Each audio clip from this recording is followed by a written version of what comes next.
Oh, we're good. We're good. Y'all can hear me. Y'all can hear me. We live. We live. We live. What's happening, y'all, man? Y'all already know the broadcast show 78. Wait, no, always have it backwards. 8 to 10 p.m. every Friday. Seyi said he'll be here real soon, like in 5 minutes. So let me go ahead and say what's happening to everybody. We got Jones first, Cash second, Sean third, Joseph fourth, and Rich fifth. So yeah, man. Hey, fantasy dark out here, man. Fantasy is quite dark. I'm not having fun either. I'm out here getting killed. Some of my leagues, I'm out here getting killed. Killed. The playoffs have already started? Oh, not now. Leave him alone. 5-9, but still made the playoffs, and I played the Rams defense. No. First round, I'm projected to clap first place in my league. Watch it be another loose 8 shade. Just got finished watching the Wrestling in the Mud with Mel's. Wait, what? What's good, Smokes? There are no excuses in the game for what's going on? How's everyone today? What's good, Mike Bear? I'm over here chilling. What's happening, y'all? Let this one slide because you have no control over how your players perform. A couple actions. I lost the fantasy because I wasn't able to draft in the first 4 rounds. My boy Joseph. It's Friday, bro. Taking a flight and waiting for the show. How's your night? What's good? What's good? Finally, you here. In my main, I'm 11-2. Have a bye week this week, so that league I'm chilling. Okay, so I mean. It's varying results in fantasy right now. I'm doing pretty straight. Like this league, I'm really bad. This is my league with my friends in real life. Like but this one, I'm in this one because of Protect Sports. I'm going crazy in this one. 9-4, first in the West, easily. Who already played? 14? I don't like that output. That's not a lot of output. Was that the Cooper Cup? I think that was Cooper Cup. Yeah. Underperformed slightly based on projections, but that's not too bad. All right. I still run that league though, you know what I mean? I run that league. What's good, Goon Rich? What's good? Then I'm 5-8. This is the league with y'all. Like I'm struggling. I'm not in the playoffs. Let me see. This one, 7-6, holding this league down again. Fresh off a big L, but at the end of the day, I'm still first in the East. You know what I mean? Let me see. Let me check this one. In this one, I'm 7-6, but I'm third. Hey, playoffs is all I need. Fresh off a big L again. I just had a bad week last week. I really had a tough week last week. I'm not even gonna lie. Really tough week. Fresh off. Oh, and I think this is my best record, right? 10-3, first in the East in this league. This is the very last league I did. This team kind of crazy too. Right now, I'm struggling because I have to play Jonathan Taylor because they brought back my boy Josh Jacobs will play. Oh, then cool. Then I can figure out what I want to do for flex. I'm probably just going to put Jonathan Taylor back in. But I'm scared to play James Conner because who knows? You know what I'm saying? This team's pretty great. And I managed to snag George Kittle. I snagged George Kittle in 2 leagues off of waiver wire because they said he's coming back at some point later this season. So I'm in winners bracket. All my leagues except one. That's my best roster. What's good, Paris? What's good? Got hated on the hate league. Rico got to check out my last week performance. If I won last week, I would have been in. Rico, you ain't about to acknowledge the fact that I was first. I said what's up to everybody first. In the leagues where I drafted personally, I'm 17-9. No, Rico, your best record 5-7. I'm 6-7. Let's get that done. What's good, David? Man, yeah, I'm struggling. I ain't gonna lie, bro. A few of these a little tough. I know for a fact the Street Scores Friday family and then the hate league, the one I'm in with my friends, with my partner and them. It's tragic, bro. It's real dark out here, man. I'm not having fun. I got basketball fantasy draft on the 20th. I can't do it, bro. I did basketball fantasy for 1 year. It just required too much attention, man. You gotta be on it. I mean, not necessarily every day, but it would behoove you to be on it every day. I would suggest it. When I did it, and I was actually doing pretty well, I was on it every day. Please check what happened to me in the late hate league. All right, well, let me bring up Seyi. What's good, Seyi? What's up, everyone? What's up? The Shade of Fantasy Guru here. You know, getting ready for the playoffs in first place. Gotta let them know. You better watch out for those first place players, though, man. If they're on too good of a team, they're gonna take the last 2 weeks off. Be careful out there. Oh no. I also made sure while drafting, I also drafted players on bad teams. So or at least Josh. Well, Josh Allen, that's my a little worried. They done a little bit too good, but you know, I think I'm good. I think I'm good. You know. Hey Rico, how's your team doing in the playoffs? Which league? Which league are we talking? The league I'm in. What happened? What happened? I thought getting Deshaun Watson, you know, your team was gonna get there. That team is struggling, bro. This team is terrible. Let me throw it on the screen, bro. This team is struggling, and it's crazy because again, I really feel like my team shouldn't be this bad, bro. If you look at who I have, I really feel like it shouldn't be as bad. Dalvin Cook, James Conner underperformed this whole season, but Cooper Kupp, D-Hop, I've been struggling on tight end, honestly. But I really thought I was doing something, you know what I'm saying? I picked up Deshaun Watson later on. I've Clyde Edwards-Helaire, he was looking like greatness in the beginning. Juju, he was great the first couple of weeks, slowed down. DJ Chark isn't what he was last year. I have Ryan Tannehill. And so I was Ryan Tannehill. Deshaun Watson wasn't that big of an upgrade over Ryan Tannehill. I really needed like other positions more so. And right now, my whole team is on Dalvin Cook's back. If Dalvin Cook doesn't go over 40, I pretty much lose that week. There was probably some tampering involved getting Deshaun Watson. But I'm just gonna let it stay there. Let it stay there. You know? Probably some tampering involved. But you know, I'm in the playoffs. Yes, Smokes. I am number one. I am number one. It's still on that standings. I'm number one. You know, I did lose the last game, but it was a tough game away from home. So what can you do? But you know what? I'm going to get my revenge over AGM. You know, I want to be a generous person. I wanted AGM to make the playoffs. I really believed in his team. So I purposely took the loss so he can get into the playoffs and can face me. And now I'm going to get the win and get him out of there. I hate him. You're welcome, AGM. You're welcome. You're welcome. Good fan shows you. I'm good at basketball too. I was winning my basketball leagues, but it was so draining. Let me check because Rich said, see how he lost. Oh yeah, 124 to 129 is dark out here. Ooh, Justin Herbert is the only reason you lost. Justin Herbert. And Antonio not to play a rookie quarterback against the Patriots. Yeah, rookie. We destroyed rookie quarterbacks' careers. Ex Sam Darnold. How does that happen? How do y'all do? I don't know what that is. Yeah, bro, that's literally it. If Justin Herbert would have Darren Waller got 50. Darren Waller got crazy, 50. That man went crazy, bro. Lost? Oh my goodness! And they still took a nice little. Look at this, bro. How? 13 catches, 200 yards, 2 touchdowns, 17 targets. Goodness. He got 50. Bro, if Justin Herbert would have gave him anything, yeah, Henry Ruggs hasn't been as great as I thought he'd be, honestly. Yeah, bro. If Justin Herbert would have just gave him even just a little bit of, just one little, you know what I'm saying, nice little 50-yard something like po baby. I'd be AGM without even starting a single running back. Oh my lord, Smokes. Oh my lord. San Rico got manipulated by injuries. What's good, Mill? Why'd you take Alex Smith from Mod away? Oh yeah, he was out of control. He was out of control. I might give it back to him though. Nah, bro, you legit lost 3 games. My 4 losses were due to bad starts. I had to win sitting on my bench. And I don't know how you beat somebody without starting a single running back. That is wild. That is like crazy. Hey, like I said, it was a tough game away from home. So, you know, he had the home field advantage. I lost the game. Okay, I lost the game. But you know what?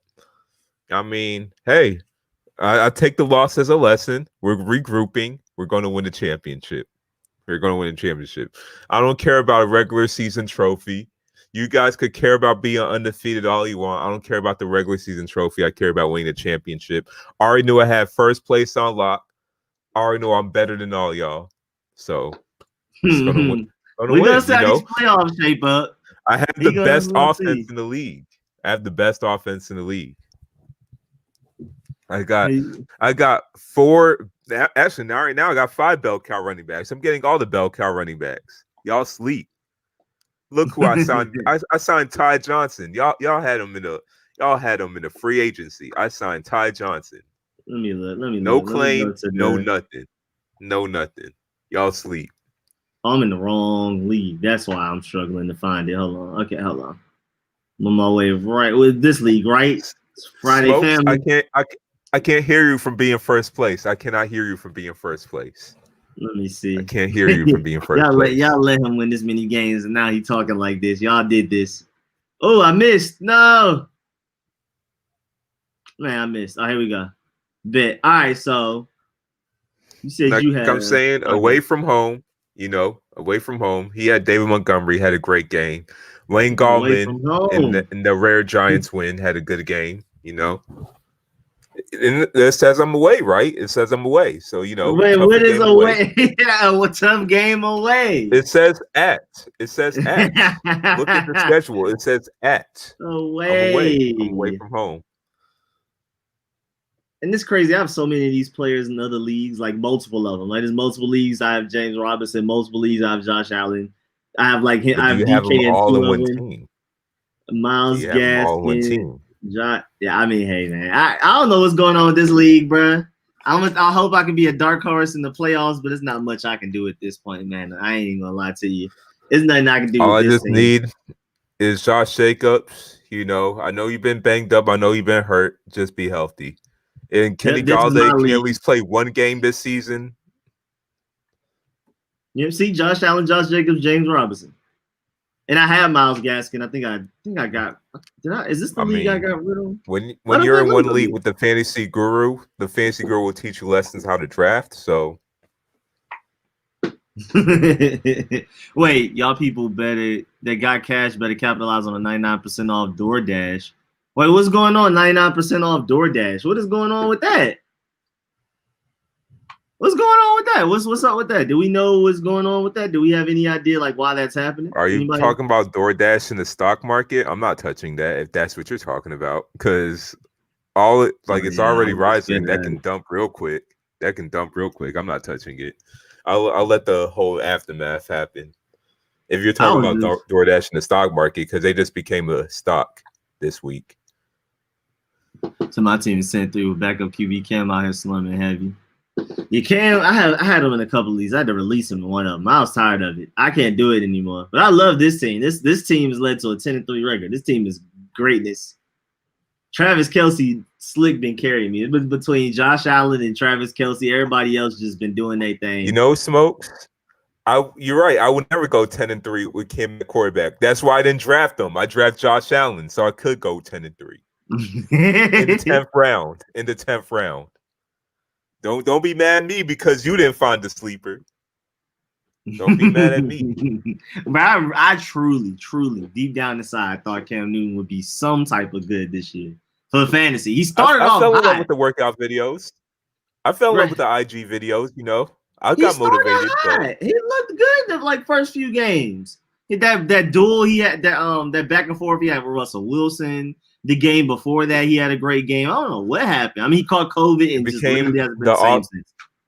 Well, COVID can do that to you, apparently, from what I've researched with athletes. Like, even if it leaves your system, it could, actually change you. Because in terms of, your stamina. But it could also be that the offense just got figured out. It became too predictable. First couple of weeks, Patriots just became a super run-heavy offense. But then they realized, oh, wait, he can't actually throw. So let's just stack the box and force him to throw.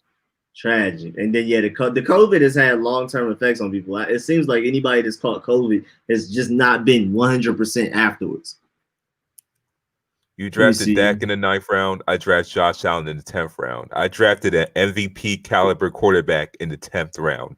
You reached for Dak when you could have drafted Josh Allen in the 10th round. That's all I got to say. King Sean. What's good, King Sean? Rich said he said he didn't think Henry Ruggs would be that guy. I still have faith in Henry Ruggs. If he ends up being a bust, in the 3rd round. Oh, King Sean, you definitely need a fantasy guru in your life. You drafted Dak in the 3rd round. I need to help you. I need help you. I mean, still taking a quarterback the high is crazy, but he was killing it before he got hurt. Of all quarterbacks. If I'm taking he be putting up the numbers. Best believe Lamar Jackson or something. Kyler Murray. Oh no. Well, when Dak you need to learn from the fantasy guru. When Dak was healthy, he was doing better than Lamar Jackson. But I wouldn't take a quarterback in the 3rd round. I would not. That's too high. That's too high. Learn from the fantasy guru. The fantasy guru can help you win championships. He said, but who whopped you by 49 points for Cam? We over here dang. talking about old topics, okay? We're over here talking about old topics. We don't talk about old topics in the show. We talk about relevant information. We could talk about NBA Media Day, that's going on. We could talk about James Harden throwing a hissy fit and demanding which teams he want to get traded to. We could talk about all that. We don't talk about old topics. Honestly, I don't know about any. I didn't. What's going on with Media Day? I know James Harden has said where he wanted to go, like the 76ers and stuff, but I didn't know he threw like a hissy fit. And I don't know nothing about all of the background details. Well, yeah, I mean that's basically it. Like he wants to demand a trade, but then he specifically tells like the teams where he wants to go. Like he actually has leverage. He has 3 years left on his contract. Why would the Rockets trade him for like a pack of crumbs and Skittles? To these good teams are not going to offer their star players. Like, what's the point? That's why I'm saying, like, throwing a hissy. Like, you're not being realistic. Like, I get the player empowerment part, but the thing with LeBron and what Kawhi did different is they knew they had the leverage. You do not have the leverage. Yeah, and then he's over here, like, over there with Lil Baby throwing 100K, giving 100K to Lil Baby.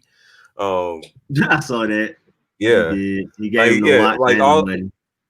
All this in public, we know he got prepared for an NBA season. Like, I don't care if he goes to strip clubs or not, but like not like wearing masks or anything. Knowing you gotta test, knowing you gotta make sure you gotta stay, you gotta prevent yourself from getting COVID so you can play.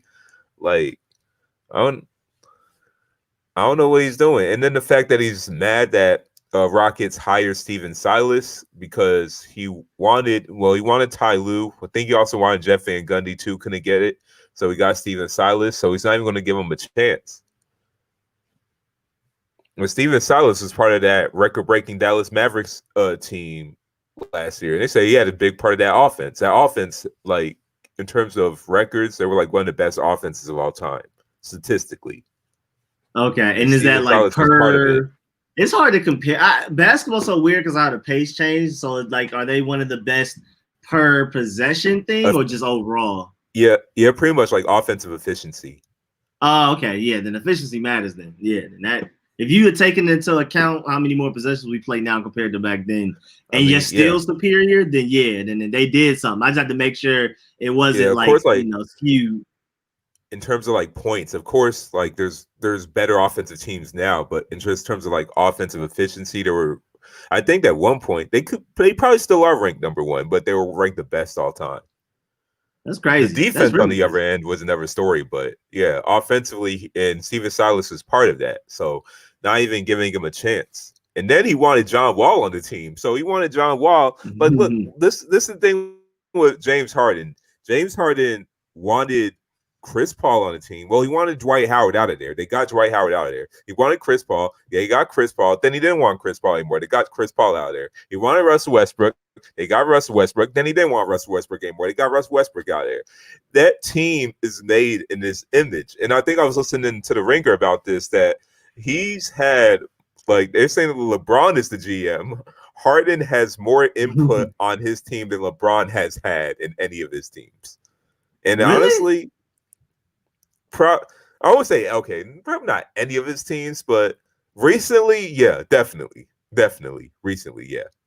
You know what? Probably even you can debate probably any of his teams, because every player on that team was not like every player on that team was brought in with the approval of James Harden. They were brought in with the approval of James Harden. The players that went out were brought in were got out of the request of James Harden. Clint Capella, James Harden didn't want Clint Capella anymore. He felt Clint Capella was clogging up the paint and it was messing up his flow of the game. So he wanted Clint Capella out of there. They shipped Clint Capella to Atlanta. Yeah. So every player on that team was through the approval of James Harden. And then he wants out because his plan did not work out. But he has 3 years left. So why would I want to trade him? Unless I'm getting a king's ransom. If I'm not getting a king's ransom, why I'm going to trade you? I'd rather let you write out your contract and trade you for what? Like a role player and a late first round pick? No. I'd rather let you write out your contract. I don't know why players let it be known like out in public that they're like a disgruntled employee, that they really want to be traded. Because now other teams are like, oh, okay, he doesn't even want to play for y'all. We're only offering this much value in return now that we know he doesn't want to to trade value. So there's no way they can get a king's ransom. So as a GM, I would definitely not want to trade him because, like, why am I going to trade one of the best offensive players of all time if I'm going to get as a bench player? What is that going to do for me? I'd rather have you here and get revenue and sell tickets when they can eventually sell tickets. Like what you going to do? You ain't going to sit out all the time because you're going to get fined. So what you going to do? I mean, the thing I understand player empowerment, but you gotta think about it. Like you gotta think about the circumstances here.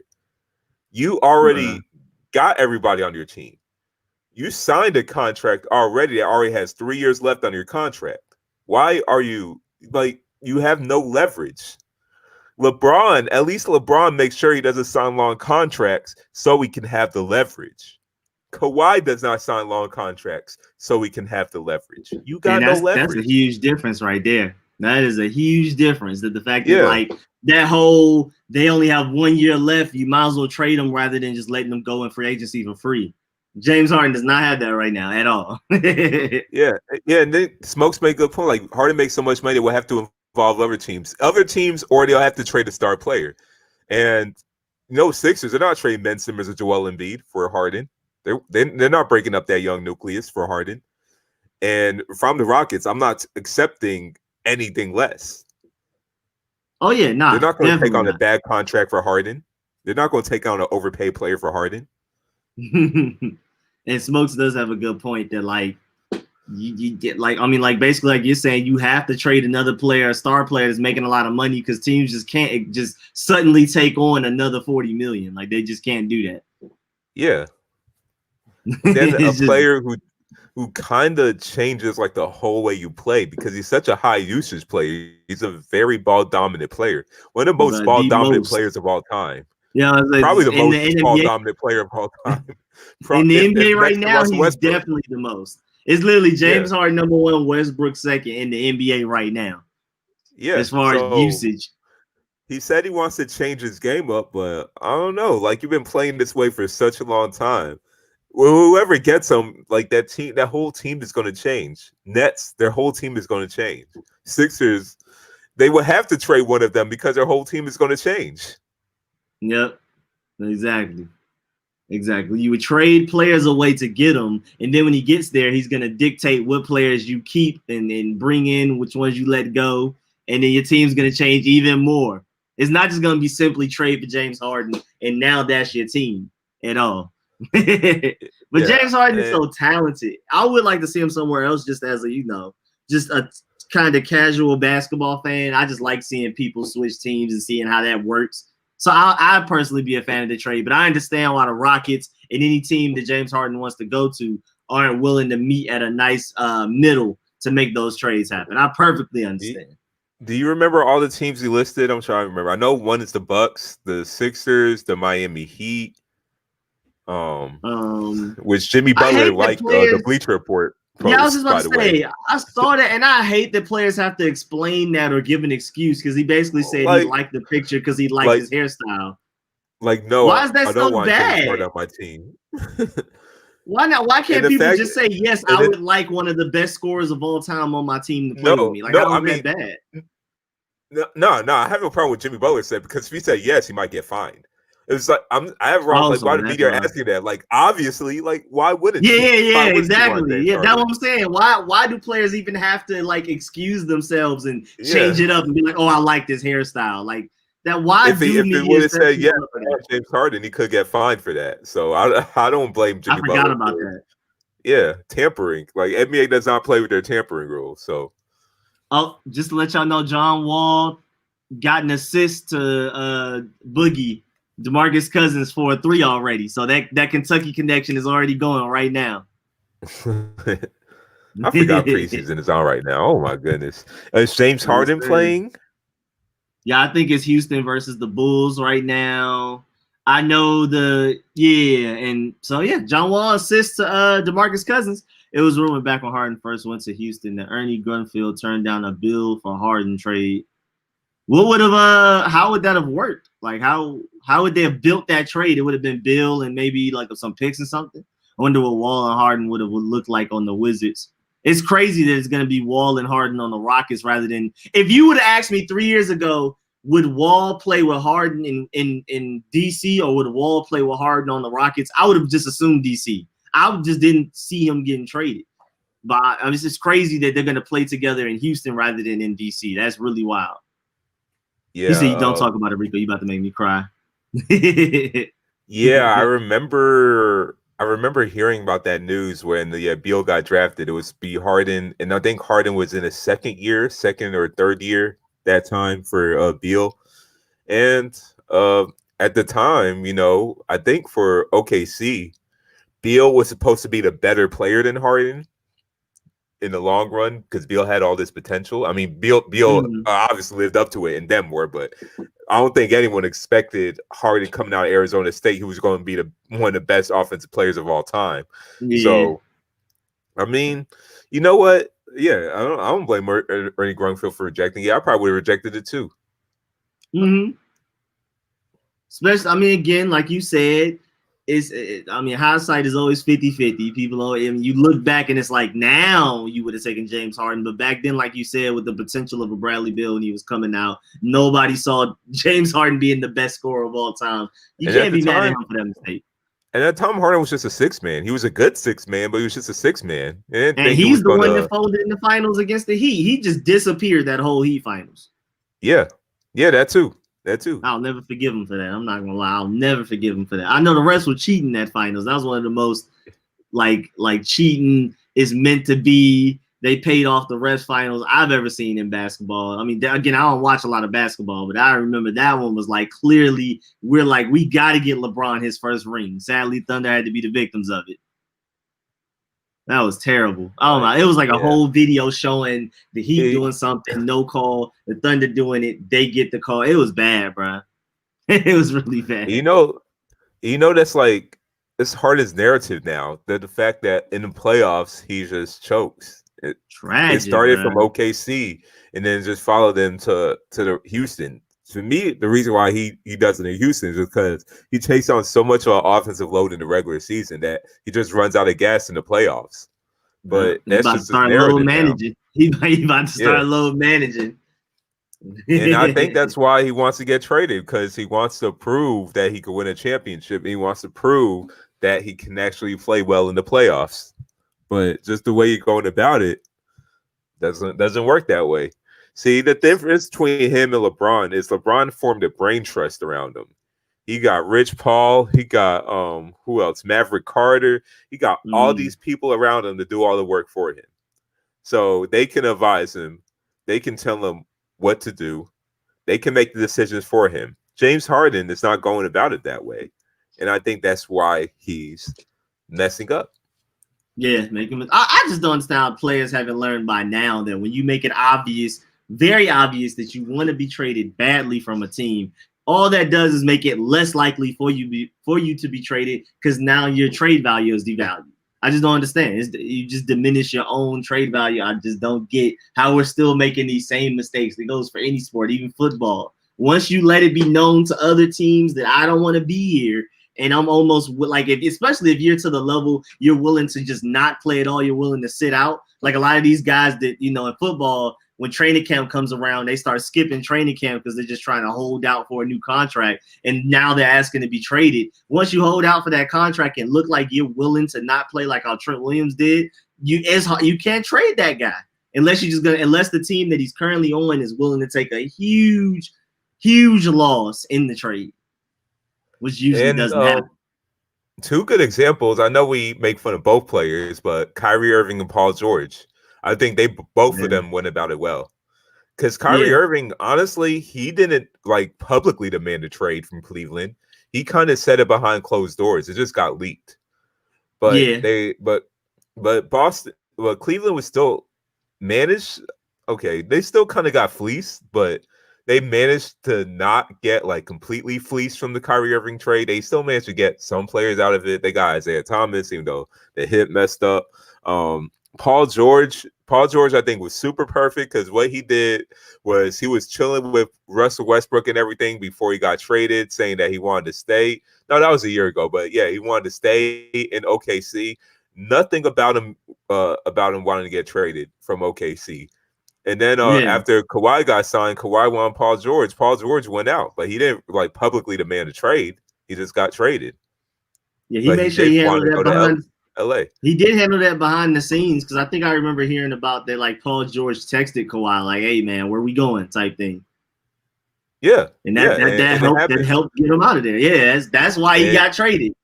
You know what? OKC was gladly traded him to the team he wanted to go to because the team he wanted to go to already had a young talent, Shai Gilgeous-Alexander, and they had a lot of draft picks. So it's like, hey, let's do it. Let's do it. And look, he got traded to the team he wanted to go to. Harden is going about wrong. He publicly rejected a $50 million. I still can't believe that. A $50 million a year contract.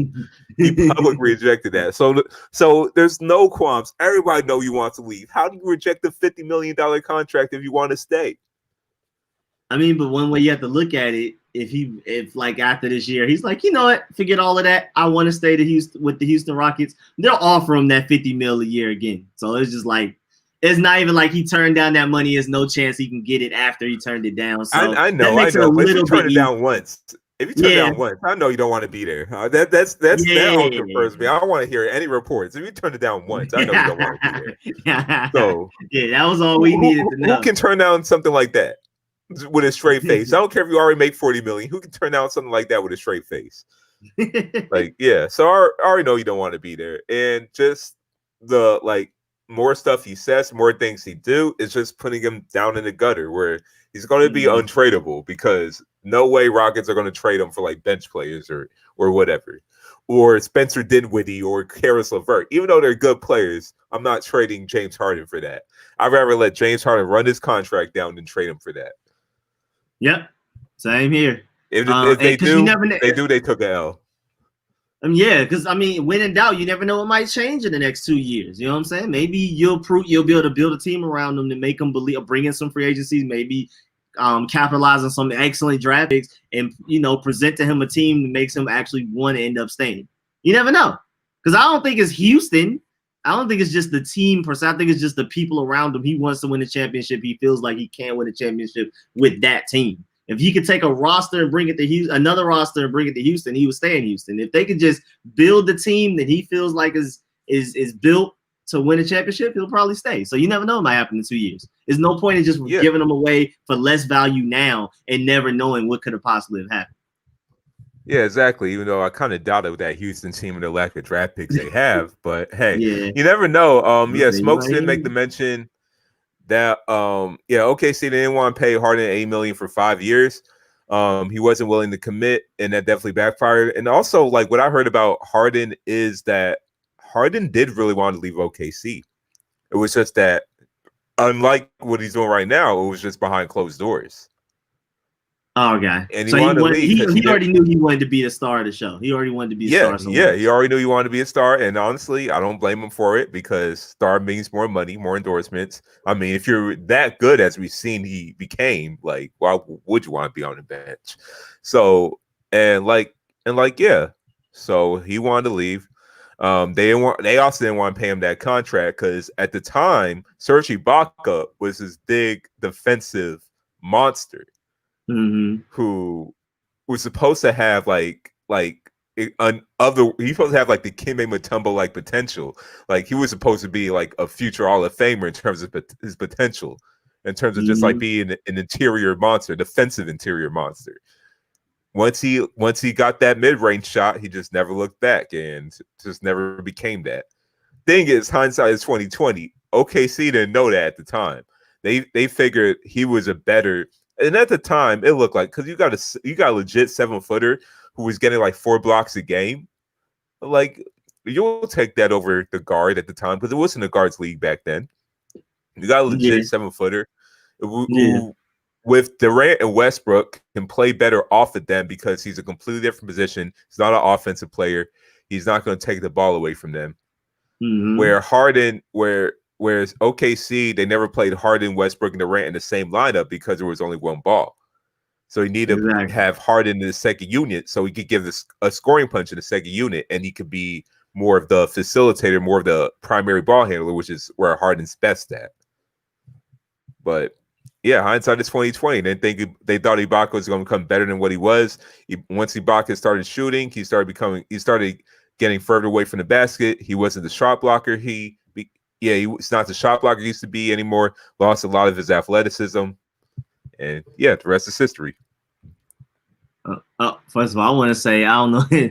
That man Jones just said something random like, "Remember when this shot?" I saw that, Jones, just to let you know. What's up, Jefferson? And yeah, Smoke. I saw Smokes say his trade that he got in Madden team ridiculous.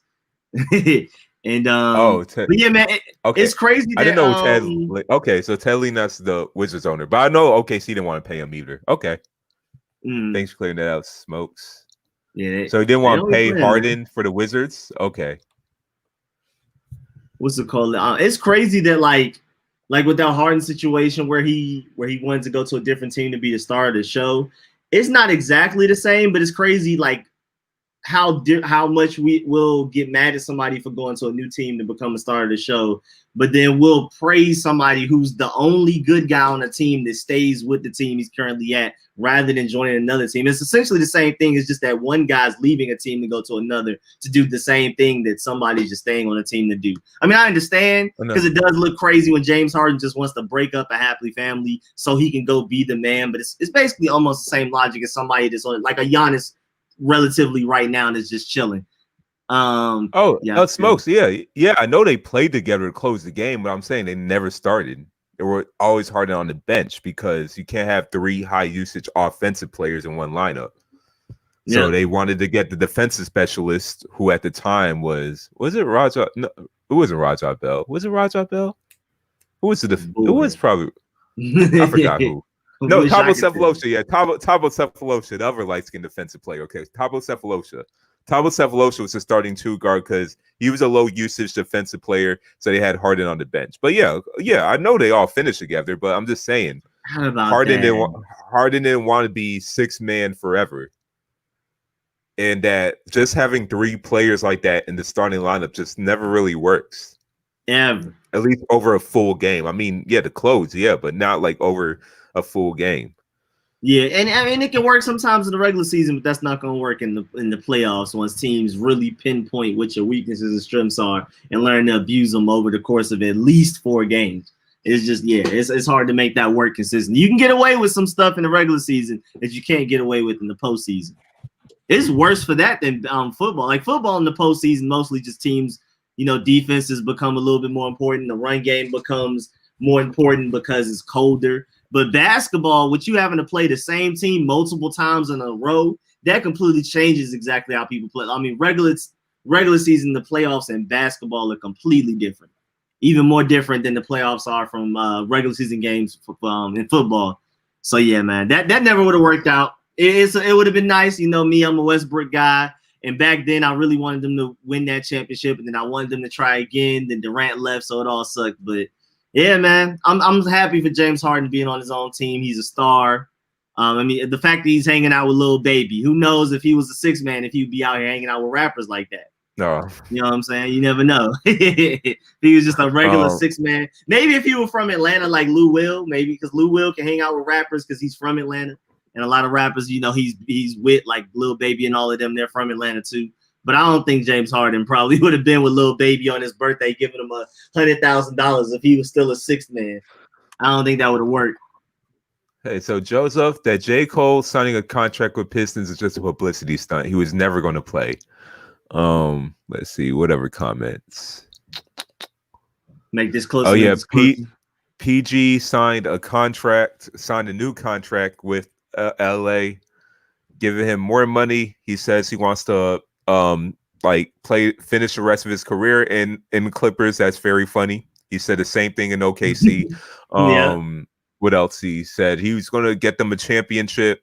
He's going to win them a championship. He says he got his personal trainer back for when he had the MVP year. He said MVP year, even though it really means like MVP caliber year that he had that last year in OKC. So he says he got his personal trainer back. So now they're going to win a championship. Like, sounds nice. It sounds nice, Paul George. It does. Sounds good. What's up, Jefferson? It sound good. Sound like he needs Westbrook. That's all I heard. Shows up he's still not the most overpaid player in the NBA because the most overpaid player in the NBA is the guy you traded for Russell Westbrook, John Wall. That's the most overpaid player in the NBA. No one is going to be more overpaid than him at this point, unless he comes out and has like an Adrian Peterson type resurgence from an injury and gets like 25 a game and 10 assists.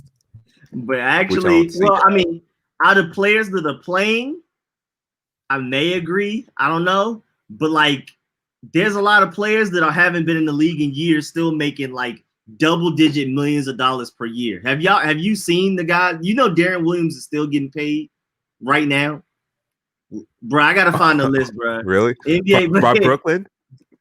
Yes, bro. NBA players still getting paid. I know Gilbert Arenas. I don't know if Gilbert Arenas' contract has ended, but he was still getting banked from Washington. Bro, I gotta find it, bro. He it was crazy. About it. He let everybody know, like, yeah, I'm still getting paid. Man. Yeah, Gilbert Arenas is a different type of a-hole. All right, so Luol Deng is still getting paid all the way through by the Lakers, 2022. Right? Yep, by the Lakers, paid right? all the way through the 20. Yep, Lakers. That was such a bad contract. Yo, that would have been that year he became a free agent is when the NBA had a new CBA.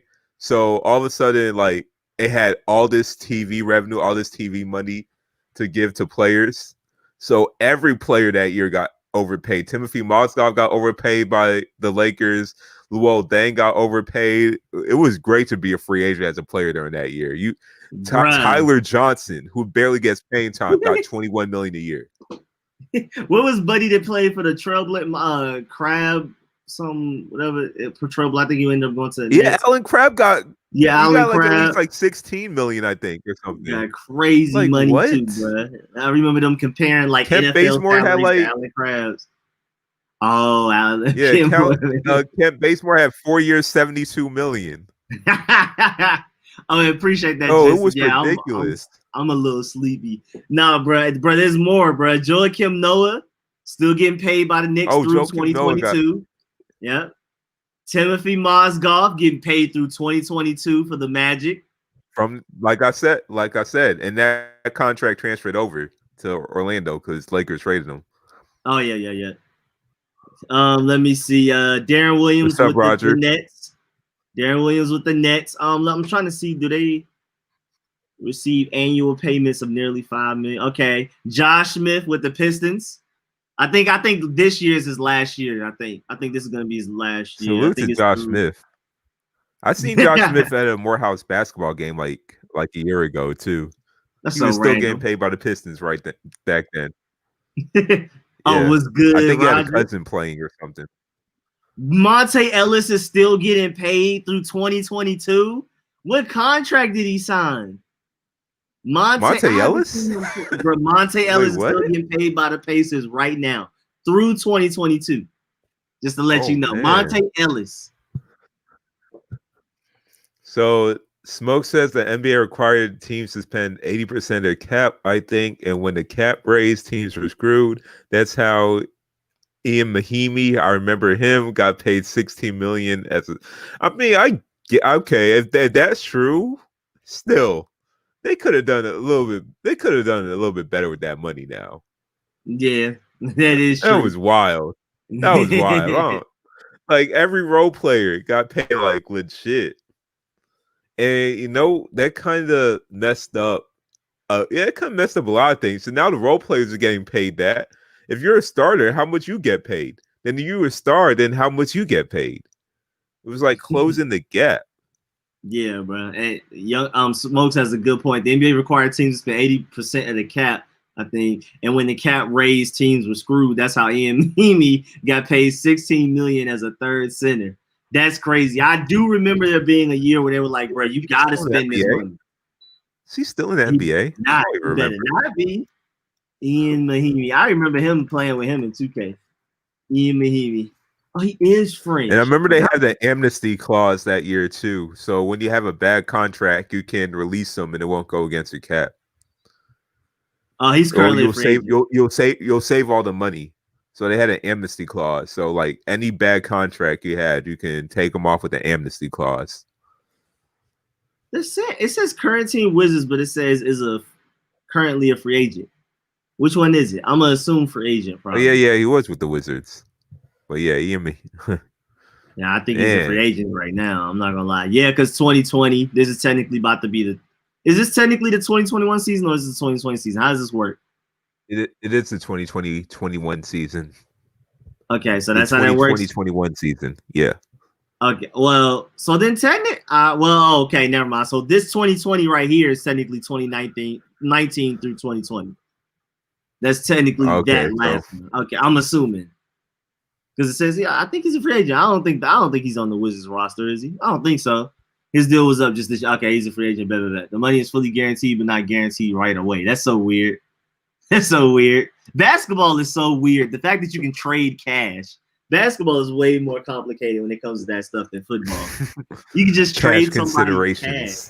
That is crazy. Or protected picks. That would be crazy if the NFL had protected picks. That would be interesting. Yo, what's good, Patrick West?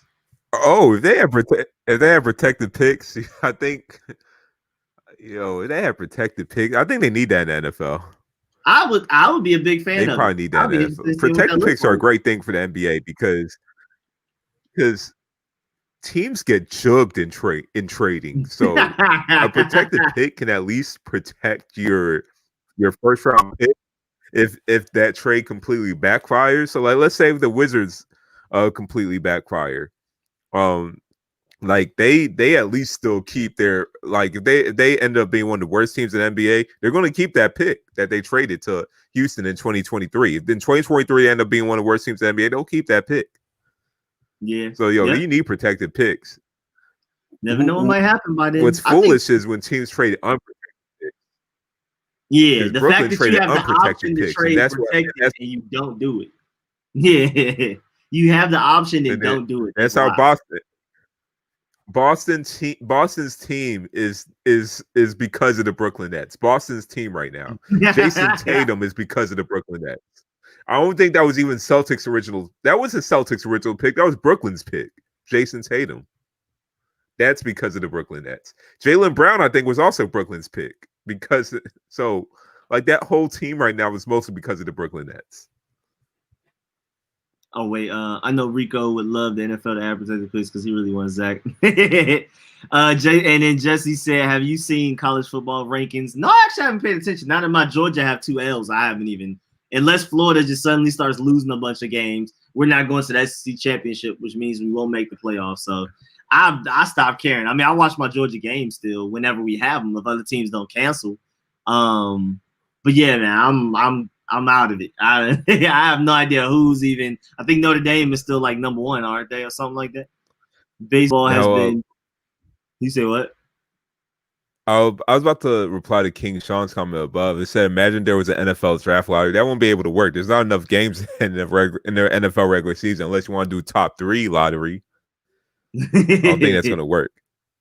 That would be crazy, though. That would be wild. It would make it more interesting because, I mean, we already have the draft. The NFL draft is the most watched draft, I believe, out of all sports. And then so you would have that little pre-show, kind of like how the NBA does a couple of weeks before or a month or whatever they do it, where they see the lottery. I don't know what you can do with only 3 teams, though, like how interesting that could be. That would be a 10-minute show. Yeah. No, please, no NFL I think the Jets would be really mad if they don't get the number 1 pick after being so bad. The Jets would be sick. The Jets end up with the 5th pick. Oh no! Just like their New York counterpart. Just like their New York counterpart, the Knicks. Just like the Knicks always projected to have a higher pick than they end up getting. It prevent tanking. You'd be like, hey, what's the point of losing all these games? We might end up with the 5th pick anyway. I mean, it kept happening. Didn't it happen to the Cavaliers a couple of times? Oh yeah. Yeah, that's why they ended up with Colin Sexton and Darius Garland instead of Zion and who else? Probably that Sexton draft. That And is sick. Luca or Trey Young. Yeah. That is sickening. That is sick. That's sickening. He said, Jones, what if Notre Dame beat Clemson again? Yeah, I want Devontae Smith, man, as a dog, Amari Cooper. Devontae Smith is different, bro. I think he's better. I mean, again, my worries about Devon, like I don't like Amari Cooper because he drops easy passes. I'm not a big fan of Amari Cooper. He's top 5 route runner in the NFL easily, but that dropping easy passes, bro, I can't handle it mentally. I can't have a wide receiver that you're not sure if he's gonna catch the ball. I just can't. They're gonna fall out of the top 4. You say what happened? Smokes did make a great comment about the baseball because baseball had been playing deferred money for decades. Bobby Bonilla, I do hear about that story. He's just still getting paid bank until the end of time, until 2035. Pitchers, if you win a pitcher is where it's at, by the way, for baseball. Like, you are a pitcher, no matter if you're a good pitcher, average pitcher, as long as you're a starting pitcher, you are going to make money. Yeah, that is true. And Jones, I got you on the link if it drops. Again, it's just like random. If it happens during the live stream, I'll drop it in there. It happened one time. I don't remember if it was this show or if it was during a game, but a random link came out and I dropped it in the chat. I think it was this show. So the reason taking doesn't work in NFL is because 7 rounds. Yeah, no, that is true. That's why we don't need the lottery. But it would be funny because it would discourage taking even more than it does right now. Because that guarantee of getting like us last year, we knew we were going to be in range to get Joe Burrow or Chase Young just by losing enough games. You have a lottery, we probably don't lose as many games we lost last year. Because I think maybe definitely at a certain top 5 lottery. Maybe a top 5 lottery. Yeah, maybe like work. A top 5. Yeah, maybe. Yeah, instead of that huge lottery that the NBA has. Because, boy, that's too many teams. I mean, it makes sense for the NBA. That wouldn't work for the NFL. That'd be too much going on. But top 5. Yeah, and there's not enough games for a big discrepancy in the record. There's not enough games compared to the NBA where there's 82 games. There's gonna be so many teams that are this 4 or 5 wins together, like 8 teams with the same win percentage. Shouldn't add a lottery to the NFL. A pitcher equals quarterback, in my opinion. It's somebody that just only them can do it on the team. Nobody else. And you can't just bring you either got to be a starting pitcher or a closer. You can't be like a early relief pitcher. You got to be a starting pitcher or a closer to make that money. Yeah, it's very, very hard to find quality pitchers for as a starter or the closer. Yep, very, very, very true. That baseball is really that concept that one guy can't even pitch a whole game because he might break his shoulder is just wild to me. The fact that they even voluntarily play a sport like that. I know it's a lot of money, but dang, man, I just couldn't mentally how old is handle that. The Braves pitcher is a perfect example. How old is Mike Soroka? 24, and his career is already in jeopardy because he had, I think, Tommy John surgery. That's ridiculous, bro. I'm saying that's so dangerous. That is so dangerous. That is wild. That you have to sub in. Either way, his career is in jeopardy. But Tim Lincecum, same thing for the San Francisco Giants. His career, I mean, he was still pitching at an older age, but his prime was his early to mid 20s, and that was it. Because after he got a serious injury, he wasn't the same anymore. That just sounds so dangerous, bro. That is ridiculous. It's crazy. The fact that they throw different, because quarterbacks throw all the time too, but it's just a different type of throwing. It's a different level of throwing. There's a way riskier level of throwing. Said John Wall wearing number 1 is trippy. Now Westbrook wearing number 4 is bothering me. I mean, I know that's the number he's always wanted, is the one he had in high school and stuff. That is annoying. I don't like the number 4 in him, honestly. I'm not gonna lie. And I know y'all don't like the Kentucky connection because, I mean, at this point, it doesn't concern y'all at all. But I think that's pretty cool that they're playing together again. Now they just need Eric Bledsoe. Where is Eric Bledsoe? Didn't he get traded from the Bucks, I think? Eric Bledsoe's in the Pelicans. He's in the Pelicans. Oh, dang, that's a lot of because Drew Holiday. Okay. That's how that went down. Okay. That's still a deep team. That Pelicans team is really deep. Been around draft security is the problem in the NBA because only 60 guys get drafted. None of those 60, maybe 5 to 6 will actually hit. Yeah, NBA is a struggle. NBA is definitely more, if you don't have a top pick, you might as well just not even show up to the draft. NBA is definitely like NFL is not like the NFL. You can get Hall of Fame talent easily. It happens all the time in the later rounds. But NBA, if you're not arranged to get KD, you just not arranged to get KD, and that's period. You just can't get a guy like that. I mean, there's a lot of times, you can't get lucky. Like, there's guys who fall in the second round who end up becoming stars. But the thing about the NBA is that since there's so few roster spots, sometimes all you just need is a chance. And some players just can't get that chance because they never had the opportunity and they never become those players. Yeah. Just because they never had that chance. I've always said that basketball, it's more so confidence than anything in leadership. Because at the end of the day, if anybody, the worst player on the Rockets could go to play a pickup game right now, anywhere, just randomly in Atlanta, he dropping 80. But in the NBA, he looks like he can't even put up 5. I think it's more so confidence and rhythm when it comes to the NBA. Kwame Brown's a perfect example. Like, I've heard stories about Kwame Brown being a beast at practice, but it just can never translate to an NBA game. Why? Like, what is like you hear that a lot from first round busts. You hear that a lot from first round busts. It's like they're so good at practice, but when they actually go into a game, just cannot play well. Darko Milicic, I think I heard a lot of the same too. Darko Milicic was like so good, but like in practice, Larry Brown, who was the coach of the Pistons, the year the Pistons won a championship, and when Darko Milicic was on the team, Larry Brown is like that hard-nosed, like no BS coach, and he does not like young players. He does not like young players at all. So I think that was just the worst possible situation for a young foreign player to go to. And I've heard that completely killed Darko Milicic's confidence. If you remember Darko Milicic, that was a guy that got drafted before Carmelo Anthony after LeBron James. Mm-hmm. Yeah. So Larry Brown killed Darko Milicic's confidence, and the fact that since he got drafted to a team that was already a championship contender, he barely even got playing time, and that just affected him. Yep. Yeah, NBA is straight confidence. Any sport has confidence involved. The NBA by far is confidence because it like with football, it's a little different. You don't have to be extremely talented. Depending on what you're doing, it can be hustle. It can be effort.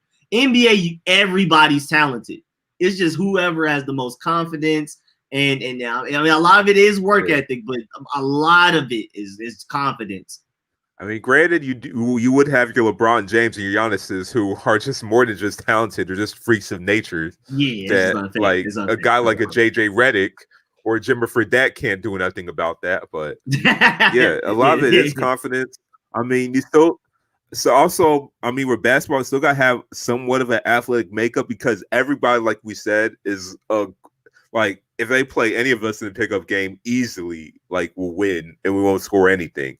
So, to separate yourself from another NBA player is if you're at least athletic enough, capable enough to defend other NBA players, or to just to compete with other NBA players. So he's also got to be athletic enough too, and of course tall or big enough. If not tall or big enough, you got to be super athletic, like Isaiah Thomas and Muggsy Bogues. Yeah. And what's it called? I saw a comment. Oh yeah, the Eagles. How you did you get a chance to watch Jalen Hurts a little bit, Seyi? How you feel about Jalen Hurts' debut? And how do you feel about this Carson Wentz situation? What are they gonna do? You talking about where Jalen Hurts, I just think Carson Wentz, it's not even that he's a bad quarterback. He just we're talking about confidence. I think confidence affects a lot of quarterbacks too. He has no confidence. He has no confidence, no offensive line. I felt like just everything that happened throughout his career has just took a toll on his confidence. So, I think Carson Wentz is done. Jalen Hurts, I didn't really get to see much. I got a couple of snaps. Do you think Carson Wentz is done, period, or just for Philly? Do you think he can go to another team? No. He's not. Okay. He's not done in the NFL, but he's done with the Eagles. Okay. I was definitely thinking the same thing. Yeah, he's done with the Eagles, but the Patriots need a quarterback, right? So I already heard this on the radio.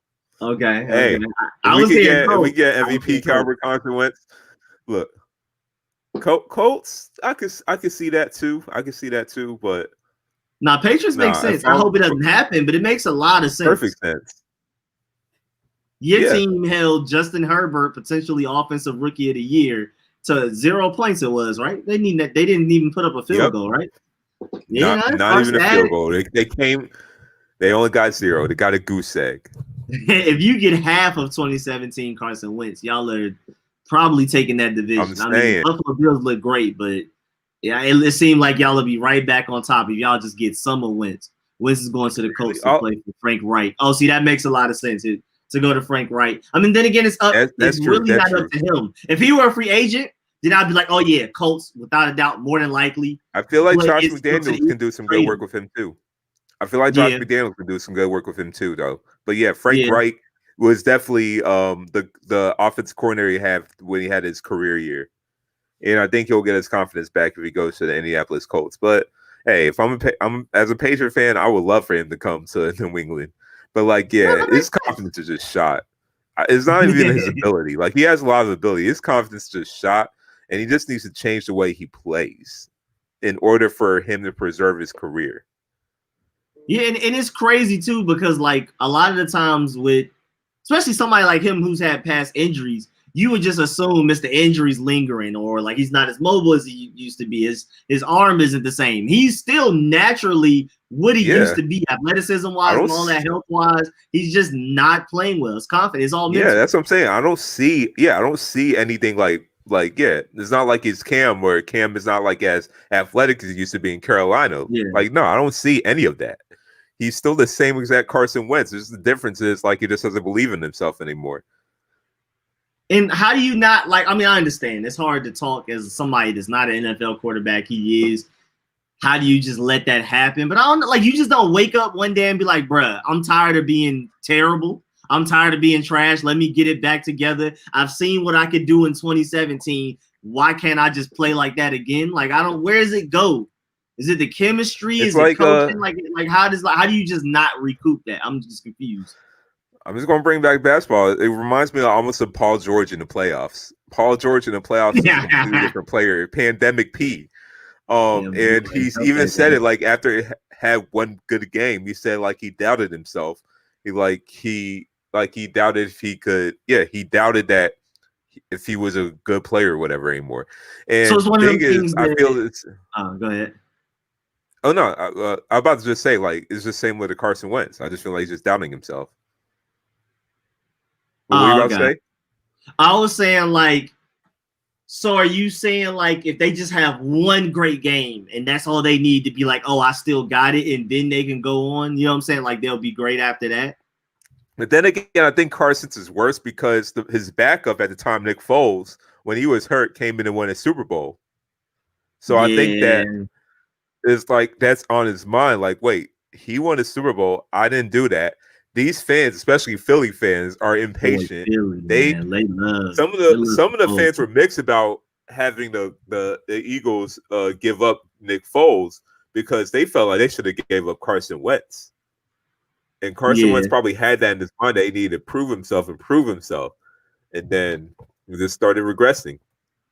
Folks, I mean, look, we are what 6 and 7 right now with this team. We're doing the best we could. So of course we're gonna suck without Brady. A lot of teams will suck without Brady. Like we're doing the best we could. Look, we got damn good Cam Newton. Like I love Cam Newton, but he's done. That's my boy. But yeah, he's done, and we're making the most of him right now. We are making the most of him. It's not looking too good. That's my boy. Y'all already know he's my favorite player in the NFL, but there's nothing I can really do with that. We can't save him right now. The fact we're 6 and 7. After changing so much to players opting out, Tom Brady leaving. The afraid to make a mistake is very true.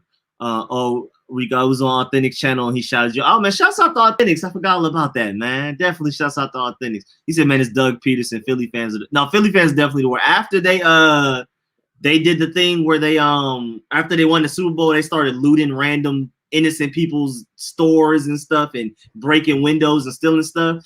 Yeah, nah. Philly fans are definitely without a doubt the worst. It's not even close. Patriots lost yesterday because the Rams were Wait, what happened? Wait, with the Patriots. Yeah, Rams are a better team. I didn't say Rams weren't a better team. I'm The saying the Rams Patriots. actually really Look at the Patriots roster. The fact that we're 6-7, I'm shocked. I'm shocked. With 6 I don't want to be 6-7. That means the worst draft pick. That means the worst draft pick. But the fact we're 6-7 with the team we have, the fact we beat Chargers 45-0. Like, if you look at the players on the offense, I'm surprised we scored 45. You know, I know most of it was the defense, but I'm surprised we scored 45. Yep. I feel the same.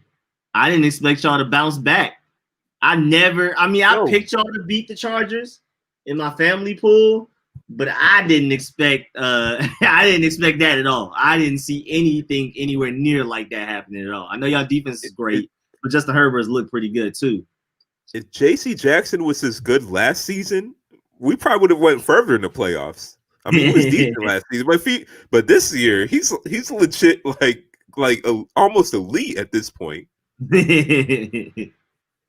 Wait, he said Cowboys fans and Pats fans are the worst, except Seyi because he ain't no bandwagon. Now, if you're talking about worst fans as bandwagons, it's Steelers, Cowboys, and Patriots, without a doubt. But I'm talking about just worst human beings with that looting thing they did after the Super Bowl. Yeah, Philly will forever be worst fans. Yeah, Philly got it, bro. They got that title. It's not a good title to have to. Eagles fans feel like how we felt when we let Sean McVay go and kept Jay Gruden. That's pretty. That was bad, bro. Sean McVay looks like a genius, bro.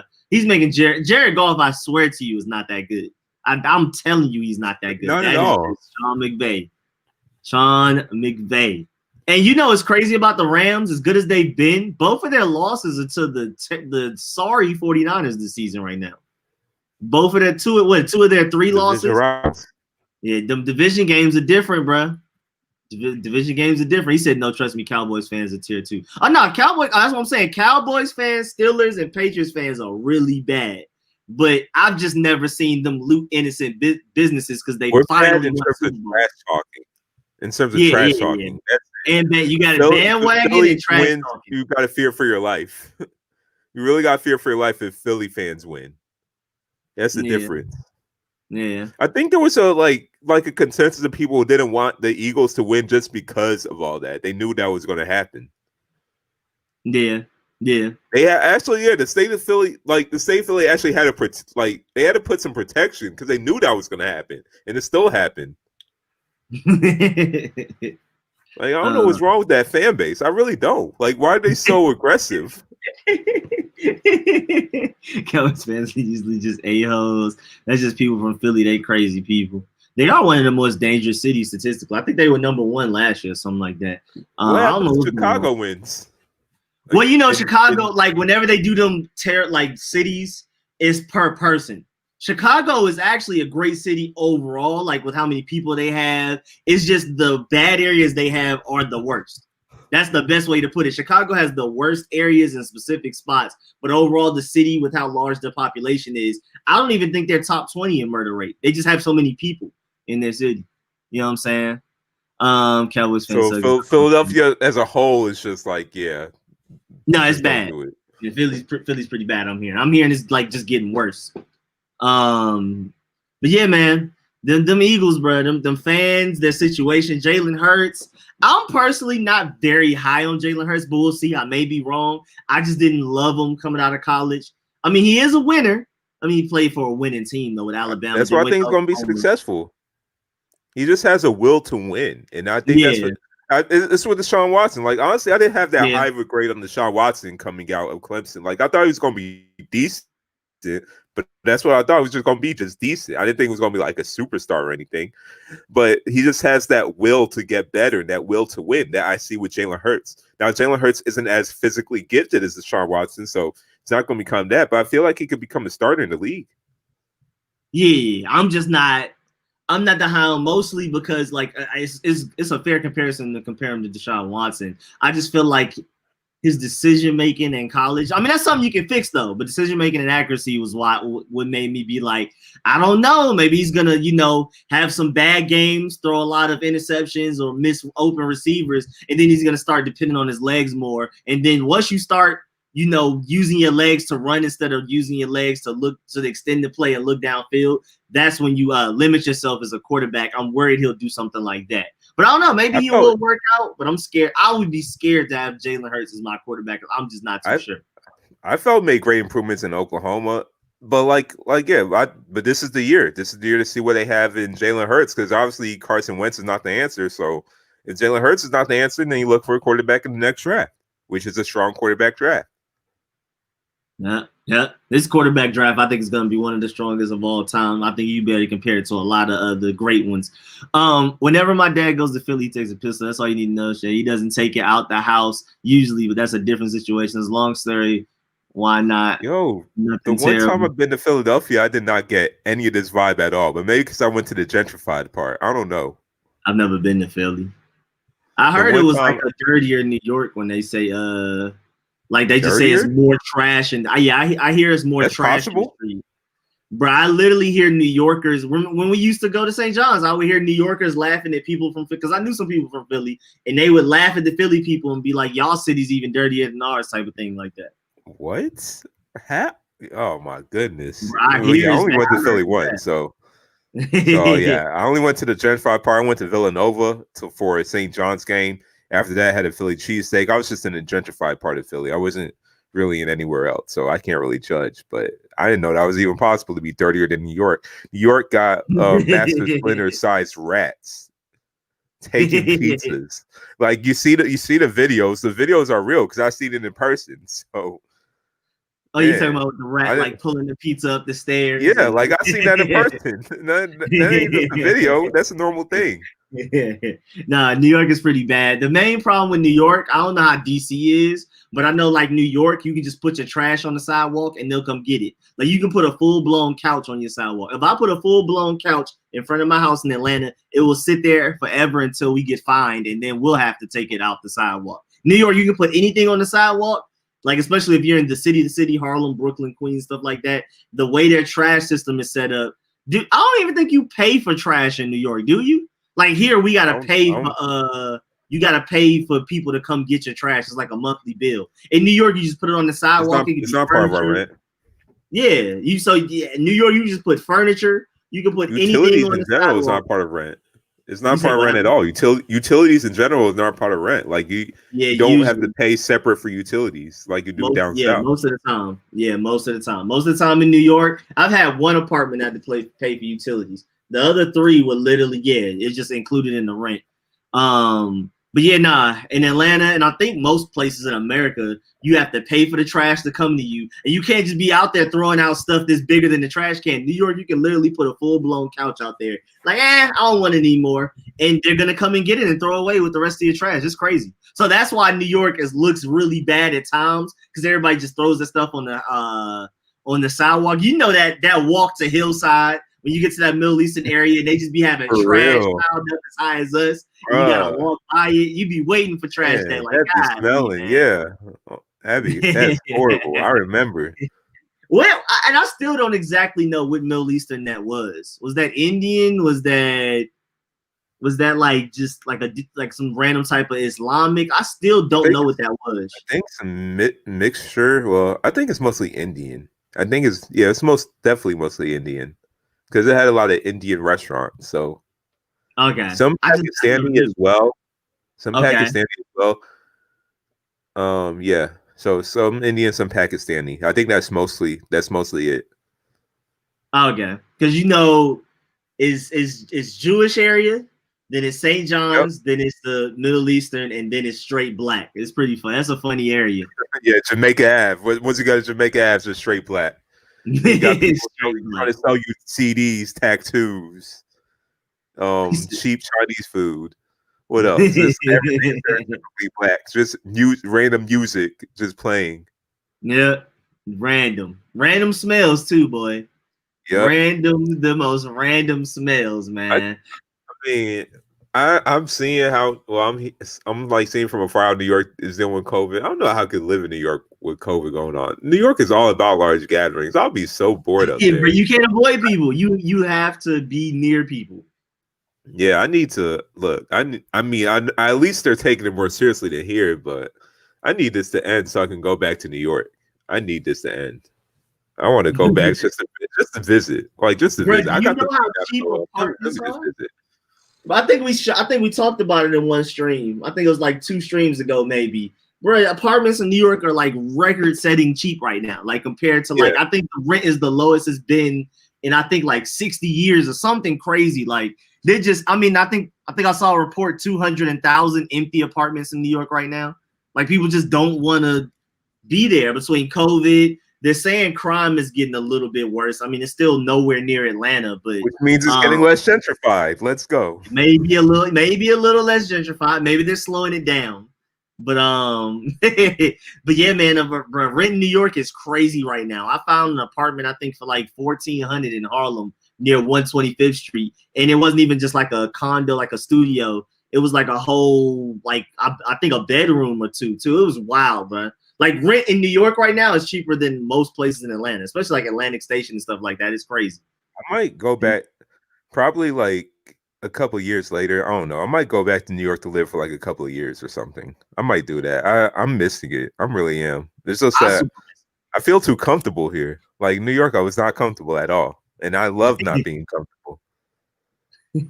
Yeah, I love it. And then it's something new every day. Like in Atlanta, I'm a homebody. I rarely leave the house unless I'm hanging out with my friends, probably to play basketball, to eat with my family. New York, I'm never home. I'm literally outside doing whatever for no reason, and then I'll come back home and see what's going on Xbox and stuff like that. And when I move back to New York, I'm about to set a stream schedule because I just like being out. Even if I don't have anything specific to do, I just leave the house. You always find something to get into in New York, no matter what. Most of the time, it's for free too. So I just, I'm about to set like a schedule. Like, all right, Rico, on like say Wednesdays from like 1 to 8 p.m. Make sure you do a video, edit it, and put it out every week type thing. I'm about to do something like that to make sure I stay on. Because New York is too much going on.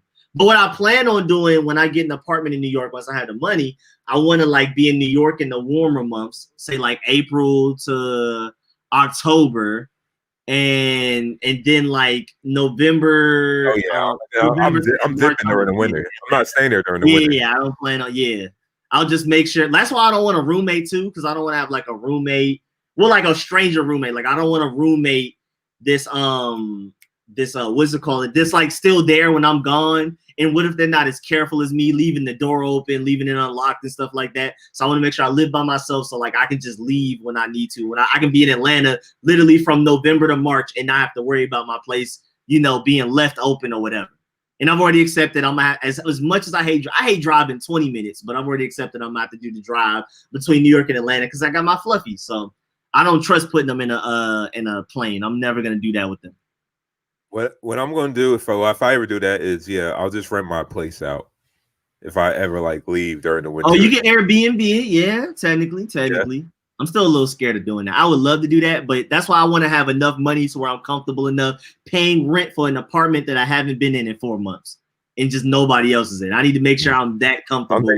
I don't think I'm ever comfortable doing that. Like, I gotta get some money back out of that. I feel that. I'm just scared to I don't even want people to know where I live at. I don't want other people in my house. Because again, I'm generally just going to leave stuff the way it is. I'm not bringing furniture with me. I think I'll just buy new clothes when I'm up there. So I'll probably leave that there too. And I just don't want somebody Airbnb with my stuff in there. You know what I'm saying? It'd be different if I just left furniture, but I plan on leaving stuff.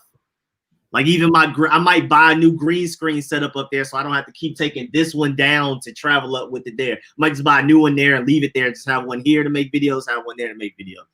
So I don't know. I don't think I can have somebody else in my apartment, roommate, Airbnb.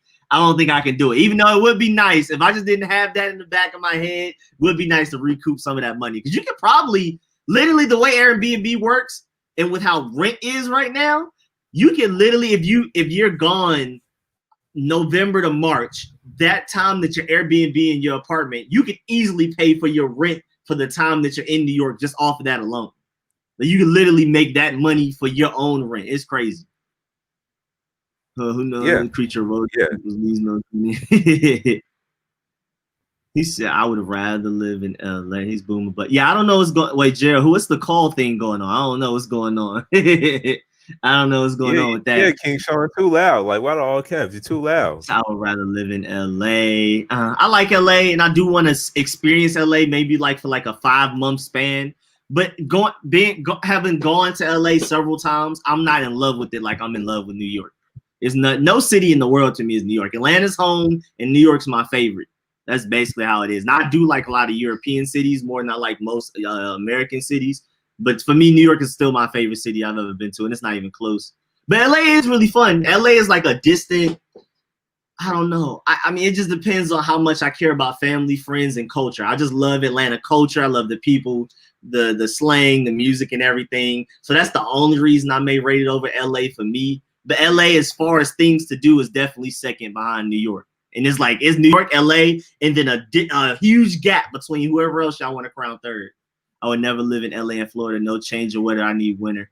Well, Florida gets change of LA doesn't get change of weather. Florida gets change of weather. It's just it goes from really extremely hot to kind of hot and almost cold, depending on where you're at, though. Like if you're in North Florida, like Tallahassee, it actually gets relatively cold there a little bit. But yeah, Miami's generally just it goes from hundreds in the summer to 80s in the winter. And that's technically a change because LA really doesn't change. LA is literally just 70s, 80s the whole year. The thing is, I'm mixed about living in Florida. I would love to live in Florida, but it's just that that might be too conservative for me. I don't know. But probably certain areas. Because I love the heat and I just love that atmosphere. Yeah. But everything else, just like their weird laws too. I don't know. Are you talking about the stand your ground and all of that, man? Yeah, it's out of control over there. Yeah. It's a lot. And you know, Florida, man. Every day on Say Cheese, you go to Say Cheese is a random crazy article on somebody in Florida. Florida man does this and that. It's great. Florida's crazy. Florida's like the southern New York, and something weird happens every time. Yeah, something's different in the air over there. But like, I do love the heat. So warm airs like Texas, I want to go. I loved it. Like I love heat, like 90s, 100s. I love it. So I'm struggling. Hey, I need keep me in a warm area. I need 60s and 70s. I'm struggling. Now Miami's a really cool city, but it's not New York or LA as far as things to do. And Miami's nice, but it's not New York or LA. So I just personally, I've never been to Miami. I've only been to Orlando. I mean, and I love Disney World, but just even ignoring heat, you know me. I've ranked cities by how much there is to do. And I give Atlanta, even though Atlanta is top 5 in things to do, but I give Atlanta a pass just because I love Atlanta. It's home, culture, family, friends, all of that. And I know where everything is. I have all my spots and stuff. But my favorite cities are the cities you have the most to do, the most opportunity, and that's New York and LA. But yeah, Miami was really nice. It's just not enough. It's not enough. I love New York. First of all, I hate driving. So New York, I don't have to drive. I'm gonna take my car there for like if I grocery shop, because the days are done where I'm walking around with 2 jugs of milk for miles. I just hate driving on unfamiliar roads. I just hate driving on unfamiliar roads. I tried to drive in Boston. Those roads were so weird. I felt scared. What happened? It was like one road was split into 2. So it was like, wait, which way am I going? Like it was just so. And then thing is, I was driving my cousin's car, and she had one of those like it was it EV? It was kind of like it was a hybrid EV, hybrid gas, and that was completely different to drive too, because it was like it was so weird. It was like you could let your foot off the gas, let your foot off the pedal, and I don't know, it was just weird. It was like weird to drive it. It's like you gotta put your foot on the steering wheel, on the gas pedal a little bit harder for it to drive, because it will be idle, and it was just like a weird car to drive. I felt like, I'm going to get in an accident in this car. Like, let me not touch this. Let me just stick to my gas cars until I can learn this by myself. But yeah, those roads were weird to me. Yeah. My sister said like, it's narrow in Boston. Yeah, I'm used to Atlanta though. It's narrow, but I mean the cities are narrow in Atlanta. It's just, I don't know. Though the thing is, like the way like the intersections are in Boston are like, the intersections are just completely different. It's like 4-way intersections, like. And like they all could go the same way. It's like you don't know. Like these roads will split diagonally. Like it was just super confusing. Now the worst place I've ever driven. Of course, if I get used to it.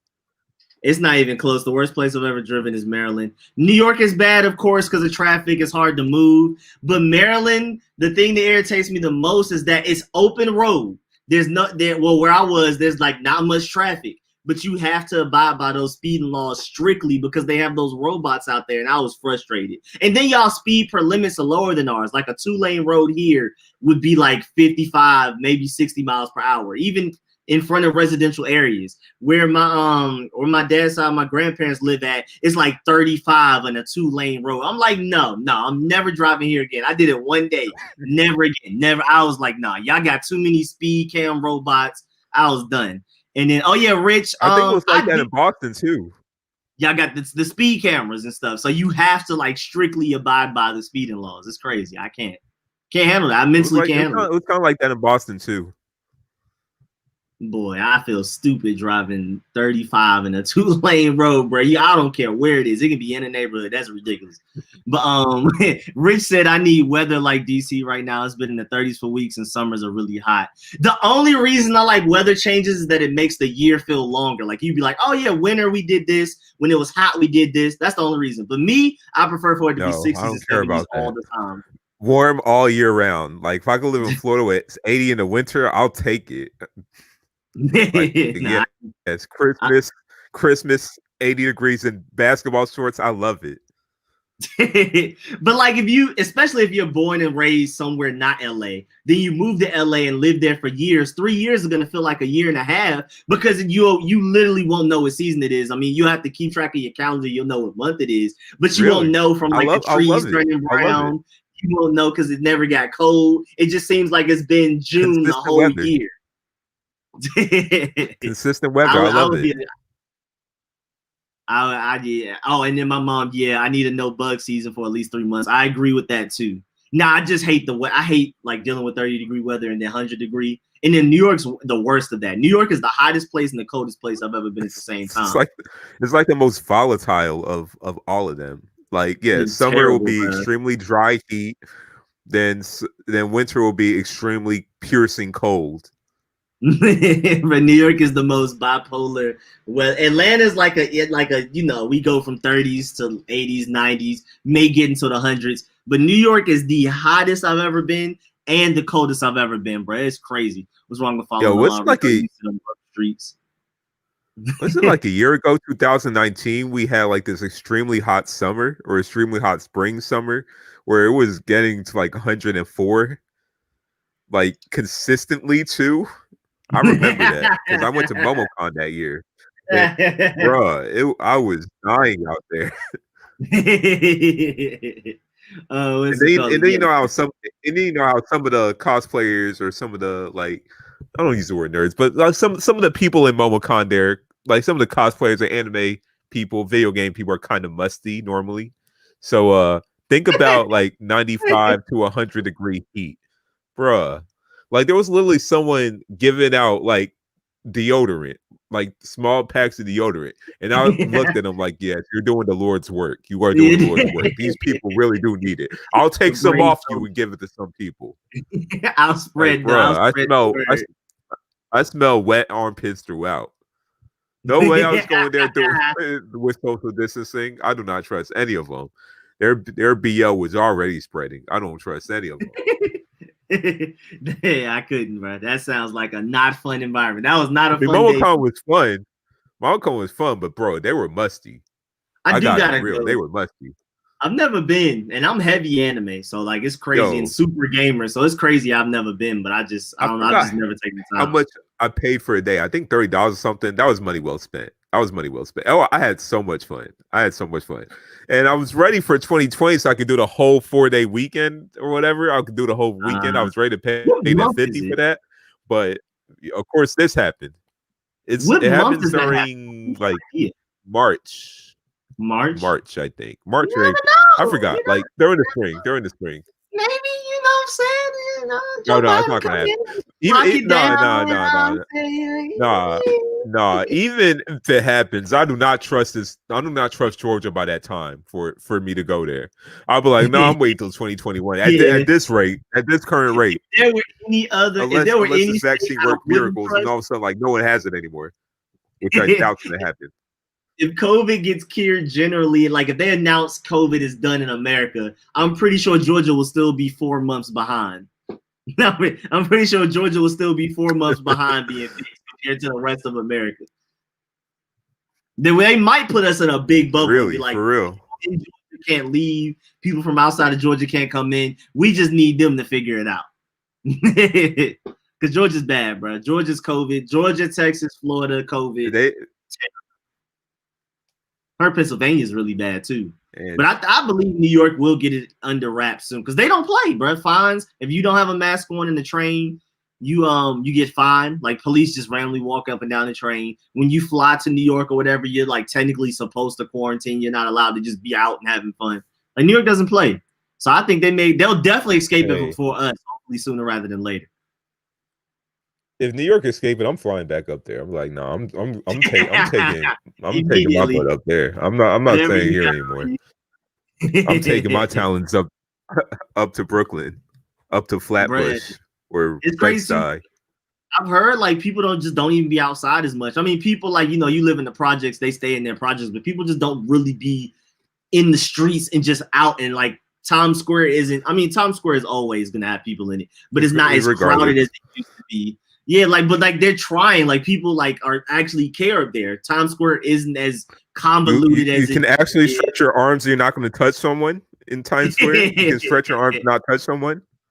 Bro, it's wild, bro. I'm so glad that New York is taking it seriously because I want to get an apartment up there. And if I can just find that sweet spot, if I can have the money to find that sweet spot of right when COVID fixes, but they still haven't raised the rent, I'm getting an apartment. I'm making all kinds of calls. Again, I want to be in Harlem. That's not going to happen.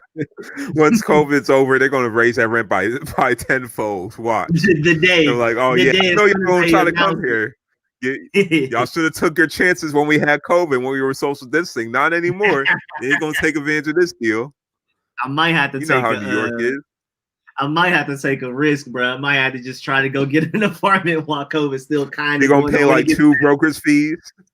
They're going to pay like an extra broker's fee. Hey, bro, I gotta do what I gotta do, bro. I gotta do. Rico want to be a Giant. Oh, nah, I can't root for the Giants. I know too many Giants fans in person to ever even joke about that. Said Rico house tour. Oh boy, my room is not clean enough. My room is not clean enough. As we're winning at least 3 of the last 4 games. I can see that happening. Oh, you about to get? He said, "Call me, bro. Hit me up on Twitter." Huh? You about to get scammed. Like if my sister don't set yourself up, yeah, you about to get scammed if you find a cheap deal in New York after COVID's over. When I get an apartment, I'm not doing it online. Yeah, I'm going to New York to get an apartment. I'll never do anything online. I'll never do anything. Let me go scratch the lottery. All right, bro, don't be blindfolded. Bro, honestly, if we would have hit the lottery, I'm getting multiple. And then wait for that rent to go back up and start, charging rent, or Airbnb out of it. If I just suddenly come across a huge lump sum of money at the same time, I'm getting more than one apartment easily. Right now, I just want one apartment so I can live in. But boy, that is a gold mine right now to get a New York apartment right now. Rent is record-setting low right now in like the past 50 years. You said you still, like I've said, I've never wanted us to tank, but I do want us to lose games. So many people. Y'all about to win the division. Y'all just beat the undefeated Steelers. Y'all about to win the division. Y'all just got the what Giants to go through or Giants? Yeah, Giants. Y'all just got the Giants to go through. It's crazy too because we could probably not win a division and still make the playoffs. That's what's wild. Like with how bad the Vikings look, if we go on a win streak, the Vikings keep being the Vikings. It could end up being the Giants and the Burgundy and Gold. Like the Giants could win a division and we would still make the playoffs at the same time. And y'all not getting that draft pick. And we'll get that draft pick because we won't make the playoffs. Let's go. The Patriots going to move right up and take the quarterback I wanted. Watch that. Watch the Patriots go right back to being having a 20-year dynasty. While everybody's playing checkers. Playing chess while everybody's playing checkers. Let's go. You thought that Rams loss was on purpose? Oh, no, that's by design. That Rams loss is by design. We're setting ourselves up for the future. He said, Rico, 1 to 10. We are really a quarterback away. He said, if we were to make the playoffs, how happy would you be? A solid 2. A solid little 2 out of 10. Solid. I'll be happy. It depends. The day we make the playoffs, too. Now, if we start winning games, if we beat, like, say, the Seahawks and another team, and it looks like we can potentially win the Super Bowl, then I'm on 10 with y'all. But the day we win the playoffs, I'm still highly skeptical of us actually winning games. And at that point, I still want a draft pick. So I'm gonna be at a solid 2. Yes, Nello, our 20-year span is over. Now we can get a franchise quarterback to replace Brady. Let's go. Bro, I'm telling y'all, yeah, a lot of people want to make these playoffs, but this is the year to get a quarterback. You don't miss this year, I think. I'm down with drafting a quarterback and letting him sit behind Alex Smith for an entire season if we have to. But this is the year out of any year to get a quarterback. And that's what sucks. This is the year that it looks like we can make the playoffs. But I'm telling y'all, this is the best QB class you're going to see in years. And so if we don't get a QB this year, I don't want one. At this point, if we don't get a QB in this draft high, if we don't get one of those top 4 guys, I don't want a quarterback in any of these other drafts unless some unknown Joe Burrow type guy comes out. But no, I don't think any QB class is going to be this QB class anytime soon.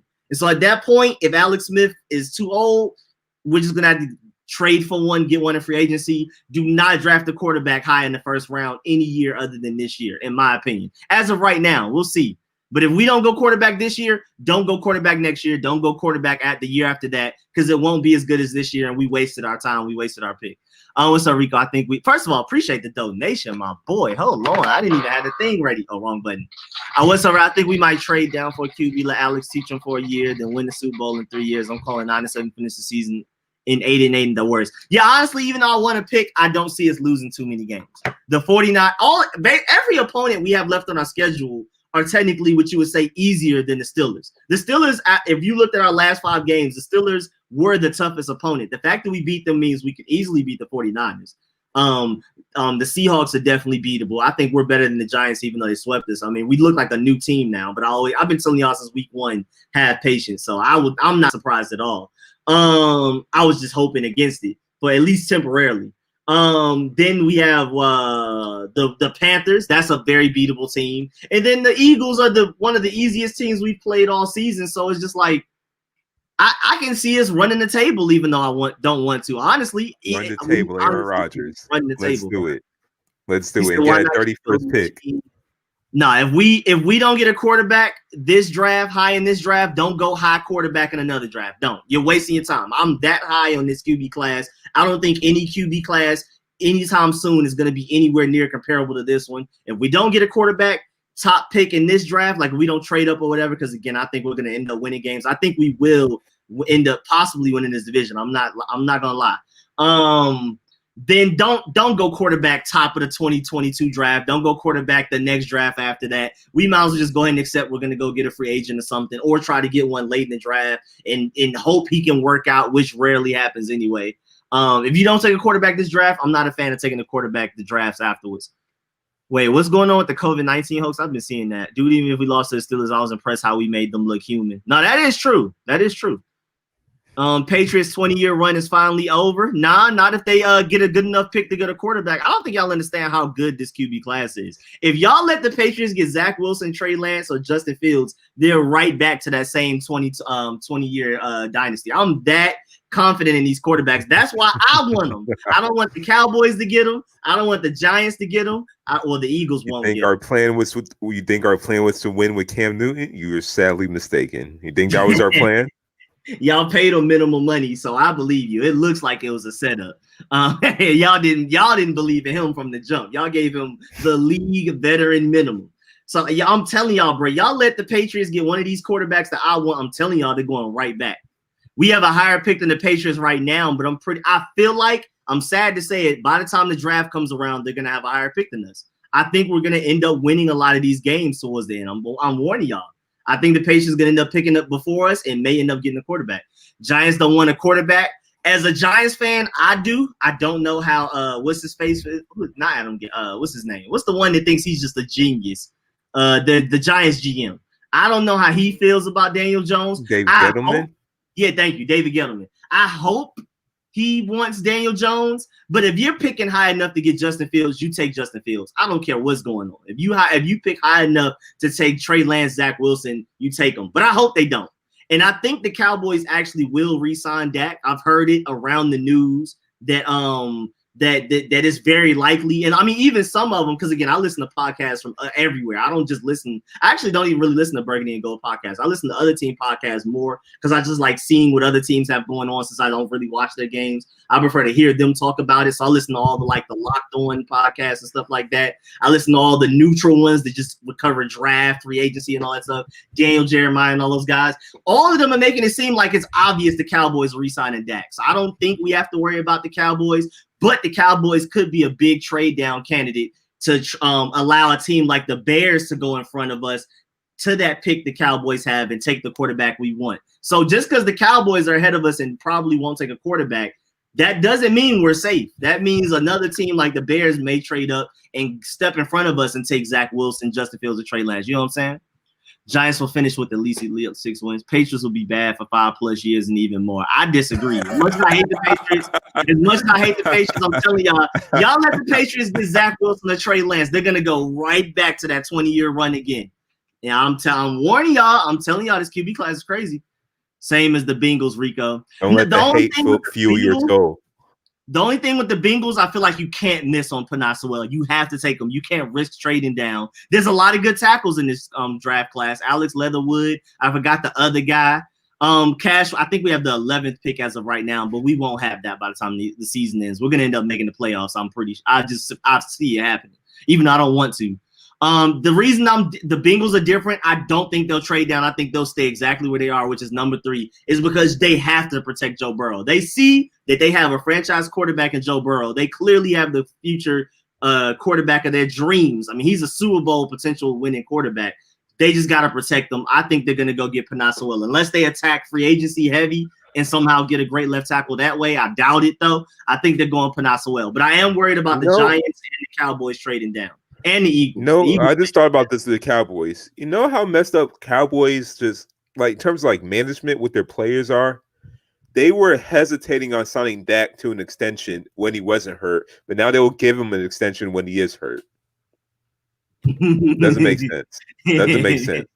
As a sympathy plea, I mean, they'll get him at a discount, I guess, but I mean, if I were a Cowboys fan, as good as Dak is, paying him almost $40 million a year versus drafting Justin Fields or Trey Lance or Zach Wilson, I'm taking that Trey Lance or Zach Wilson. But again, I'm hearing around the league that they're not even saying the Cowboys will likely re-sign Dak. They're making it sound like, oh yeah, no, they're getting Dak. Like I've already talked. I forgot what podcast I was listening to, but he said he's talked to like people in the Cowboys, the organization, talked around the league and stuff like that. Now, I always take information like that with a grain of salt, but they're making it sound like it's obvious. Those are Cowboys.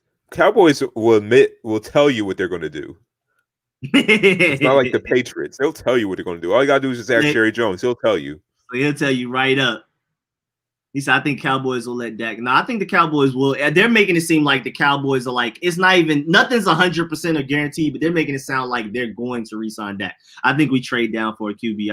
Our team is too good. You mean trade up, like go trade back up into the top? But yeah, no, I think honestly, I don't care about the playoffs like y'all do. I want my quarterback first and foremost. It would be nice to go to the playoffs. Now, if we make it to the playoffs, we beat 2 teams, we win the wild card game, win a divisional game, then I'll be with y'all. Then I'm like, okay, maybe we got something going. But I feel like when the playoffs hit, we just won't be ready. I just don't believe in Alex Smith like a lot of y'all do. So that's why I prefer to go get my quarterback. And I don't want to trade up because that's giving up more value for that quarterback. I prefer to just get that pick naturally. But again, I think I won't get my wish. I think y'all will get y'all wish. I honestly do see us making the playoffs, sadly to me. So you know what I'm saying? You say what? I mean, Dak is going to want $50 million a year, but who's going to pay him $50 million a year coming off the injury he has? So he's going to have to take whatever he can get at this point. Yeah, especially after an injury. I do feel like the Cowboys will end up with Dak, and it's like, first of all, they want him. I don't think they're willing to try to develop another quarterback. And like you said, Dak needs to go secure that bag now. Right now, whoever's willing to pay him with that injury he had, he needs to go get that money. So he may be willing to take less than what he would have taken last offseason. It came in. That's what I'm saying. K-Mantero, at this point, like, who's going to sign him? I mean, I think he's going to get more than $20 million, probably like 25, probably 30, most likely 25. But like, look, if Cowboys ain't going to give him that, who else is going to give him that? He's going to have to take it. He has no choice. Yeah, Cowboys exactly. got all the leverage now because of that injury. Yeah.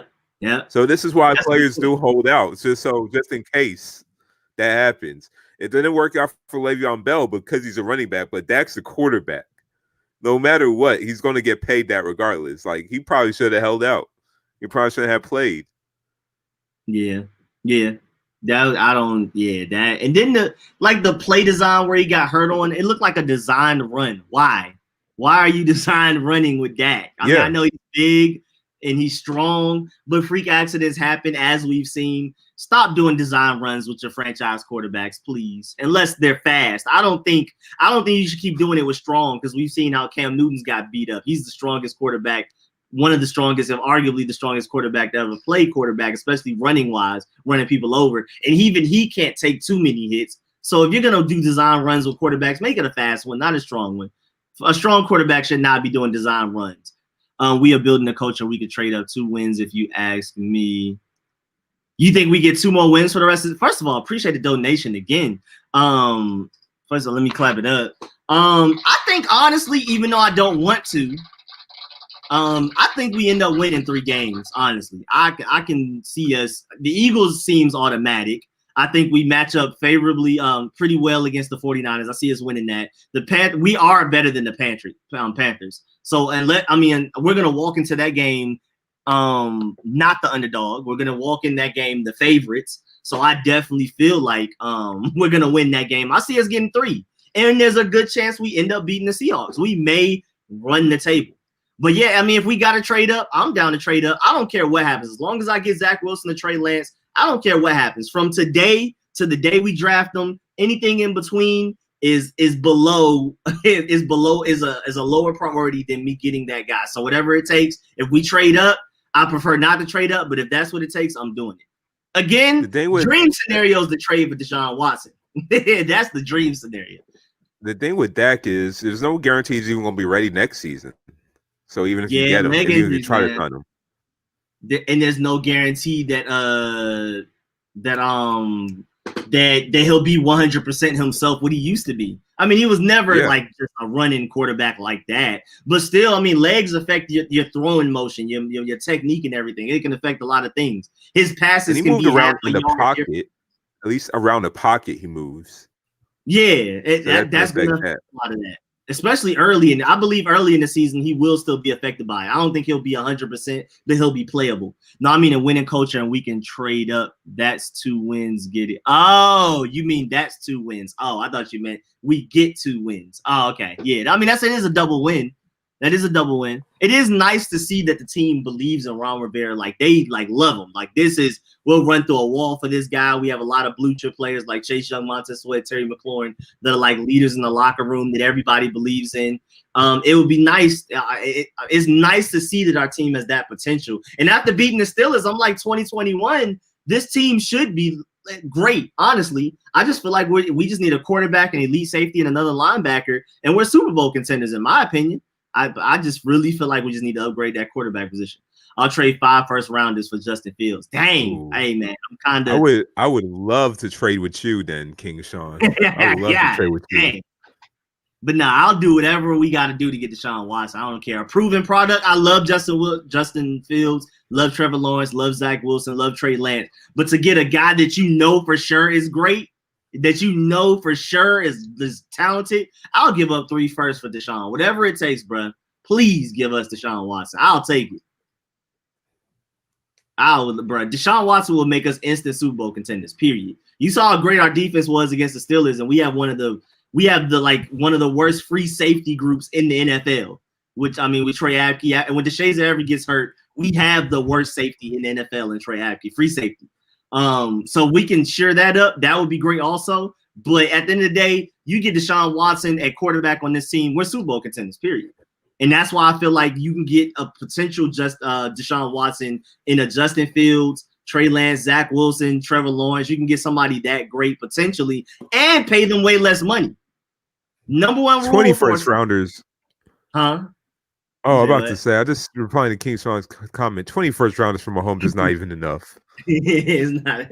Yeah, the Chiefs not giving him away no matter what. You have to hold somebody family for ransom. That's the only way you're getting Mahomes from them. They don't care what you get. They probably still think about that. Like, Yeah, I don't know. I didn't really like him that much anyway. He did Nah, steal my. we bury that one day, you know. You know what I'm saying? He did steal my lunch. He took my lunch money that one day. You know what I'm saying? I might not need to do that. What's good, Hassan? Yeah, I mean, that's what I'm saying, though. I think this QB class has potential Deshaun Watsons in it. That's why I want to draft a quarterback so bad. Because if you imagine this team with Deshaun Watson, we're literally Super Bowl contenders. You can address everything else in free agency. You can get everything else you need later in the draft. As we've seen, Cram Curl, one of the better strong safeties in the league, 7th round pick. He's only started like 4 games. He's just getting started. Cole Holcomb, best linebacker on the roster, 5th round pick. Antonio Gibson, Terry McLaurin, 3rd round picks. Terry McLaurin, top 5 receiver, in my opinion. We've seen that free agency, Cornelius Lucas is actually a really good left tackle. Have him for really cheap. Wes Schweitzer, good left guard. Got him for really cheap. Like, we can build this team other outside of 1st round picks easily. I'd be willing to give up 1st round picks to get a guaranteed quarterback. Rico, do you think Wentz would do well under Ron? If he wasn't getting paid so much, I'd be willing to take him, but he's taking too much money for me. Carson Wentz, how much Carson Wentz getting paid right now? Like in the 20s, 30s or something like that? Year? 25. Let me check. I can look it up.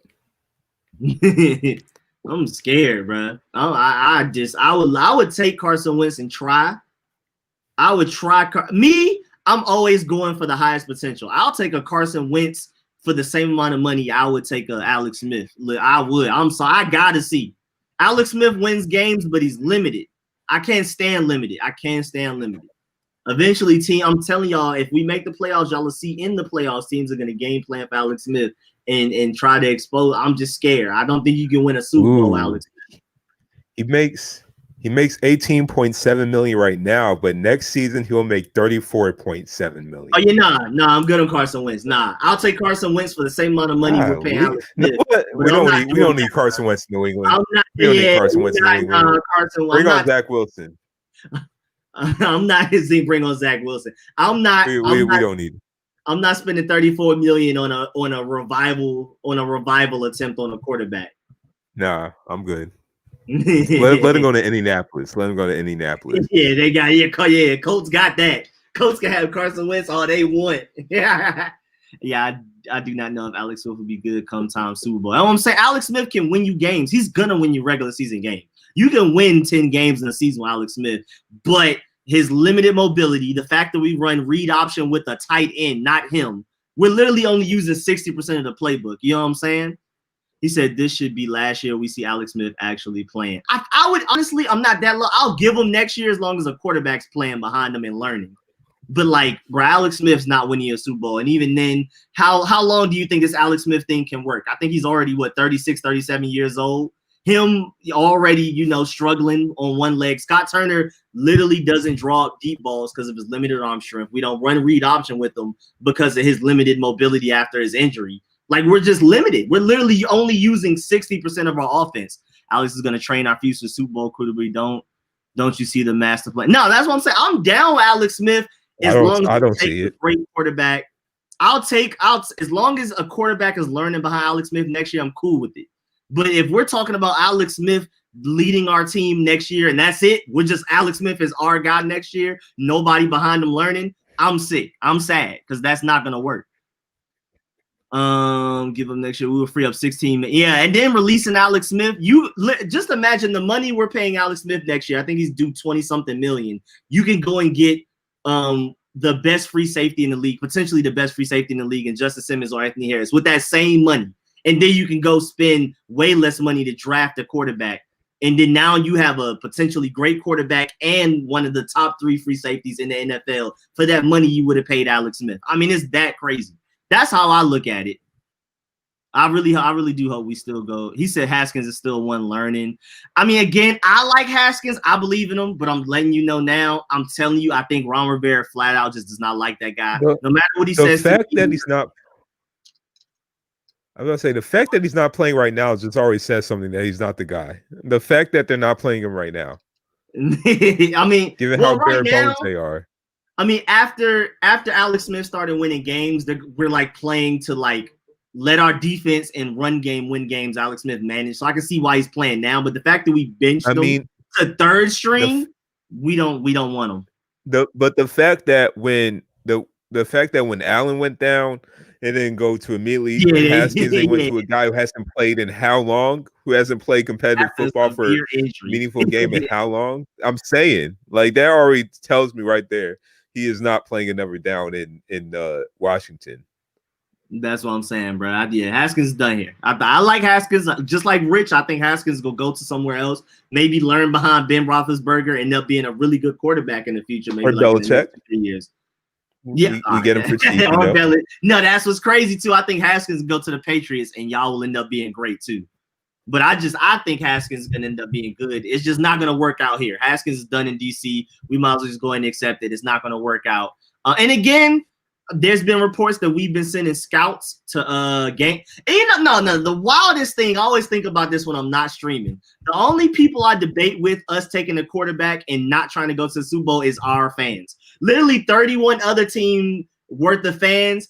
I've never met somebody that was like, nah, y'all need to go try to make this Super Bowl. Y'all shouldn't go quarterback in the draft. You listen to any podcast, you read any article. Literally nobody but us do I have to debate with to prove the point that we need to take a quarterback high in this draft. Trade up, do whatever you got to do. There's nobody else. There's millions of people that are like all agree with me. It's only this stream where I'm talking to other Burgundy and Gold fans, and I understand y'all want to win games, y'all are tired of losing. But it's like, bro, I only have to have this. Bro, I've talked to my 49ers friends. I talked about Seyi, Cowboys, Bears, Colts, Steelers. And I told them, it was like, there's people that don't want to draft a quarterback in the first round. They all went crazy in the party chat. They were like, wait, what? Y'all think, like, bro, like, it's only Burgundy and Gold fans that just don't know that we need a quarterback.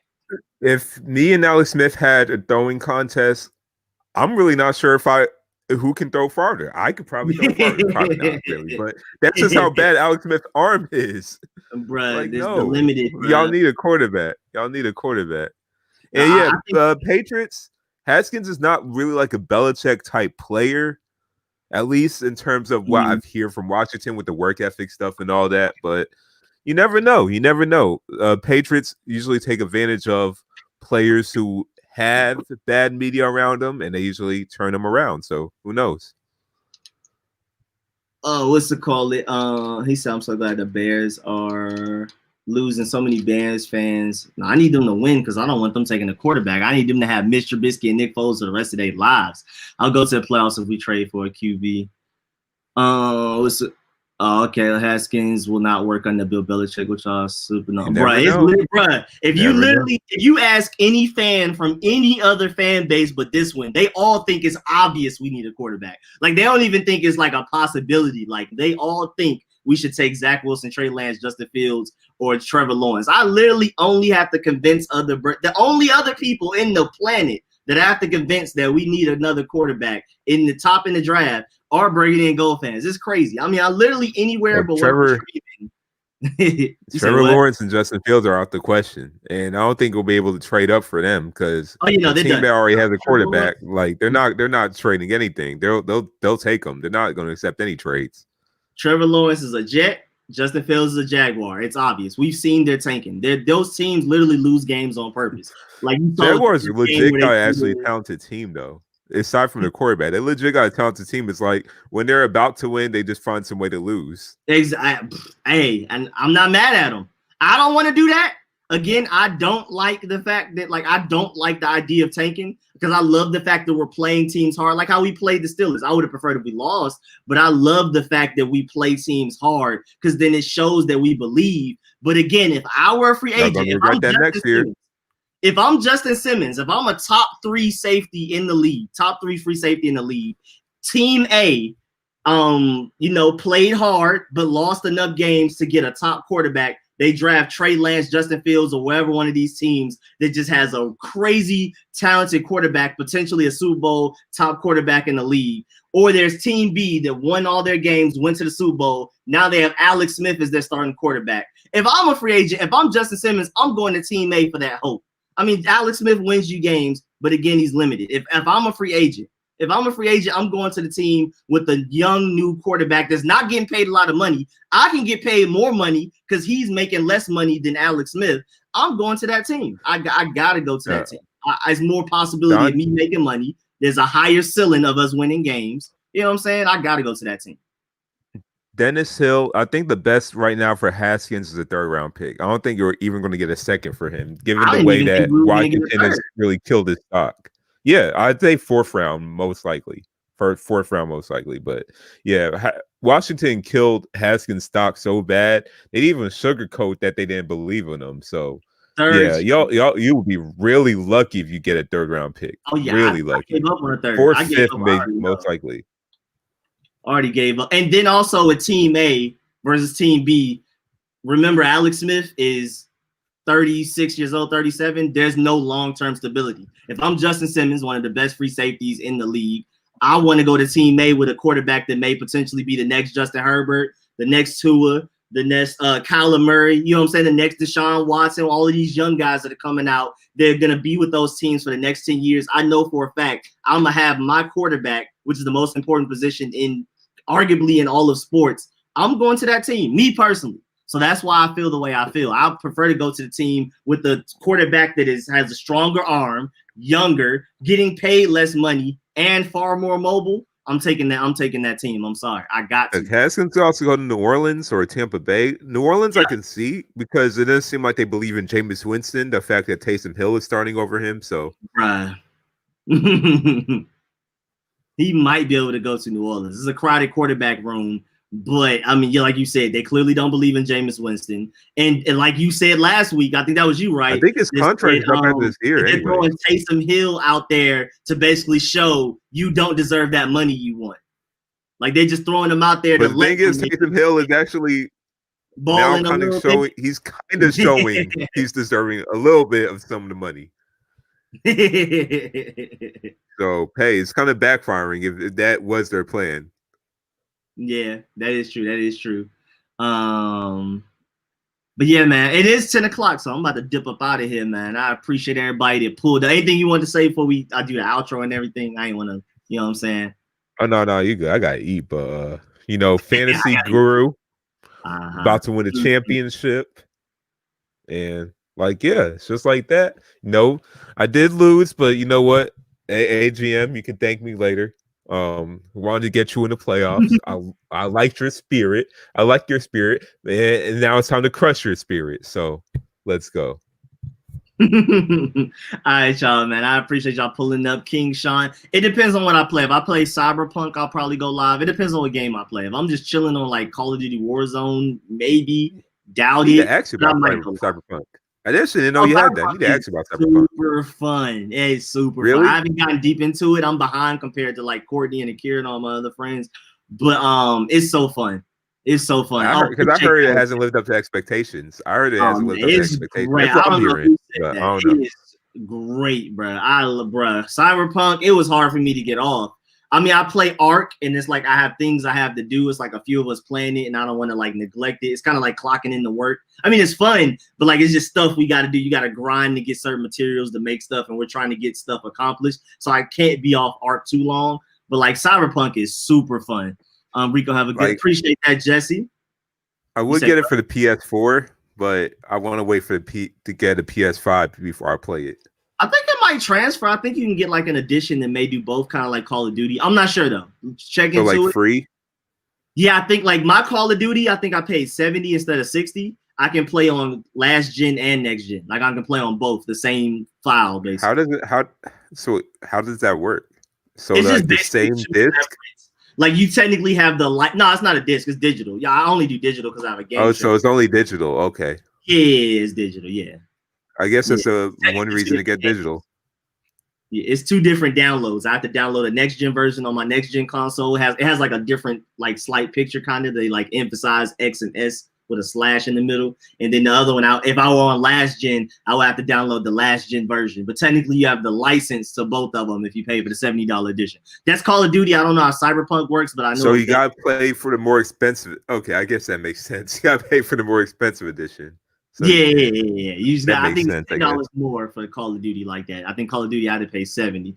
But yeah, man, if you can check it out. If not, just watch somebody play it. It's really fun. It's crazy. I love it. I absolutely love it. It's so fun. The possibilities are endless because it's like imaginary, is futuristic, so anything can happen. So it's just so fun. Are you doing it on your game? Are you doing it in your gaming channel? Oh yeah. When I stream it, I'll Okay. definitely like the notification will pop up and everything. I already streamed it once and it was really fun. I'm gonna stream it again. Not sure if I'll do it tonight, but I will do it at some point. All right. All right. Peace, everybody. All right. Yeah, Stay safe, Jose. Stay safe, King Sean. I know you're a hater. Jesse as well. All right, y'all, man. We'll catch y'all next Friday as usual. Seyi again. I mean, they don't really know about it yet, but I've been working on the blacklisted. I started working on the thumbnail, the YouTube thumbnail. I'm gonna start working on that account. So, hey, y'all be on the lookout for the blacklisted show. Probably will be on Tuesdays, but y'all already know this show is every Friday, 8 to 10 p.m. And we'll catch y'all next week. He said we're winning 31-24. Yeah, I think I want a top pick quarterback, but it looks like we might end up running this table as much as I don't want to, just being completely honest. But yeah, we'll catch y'all next week.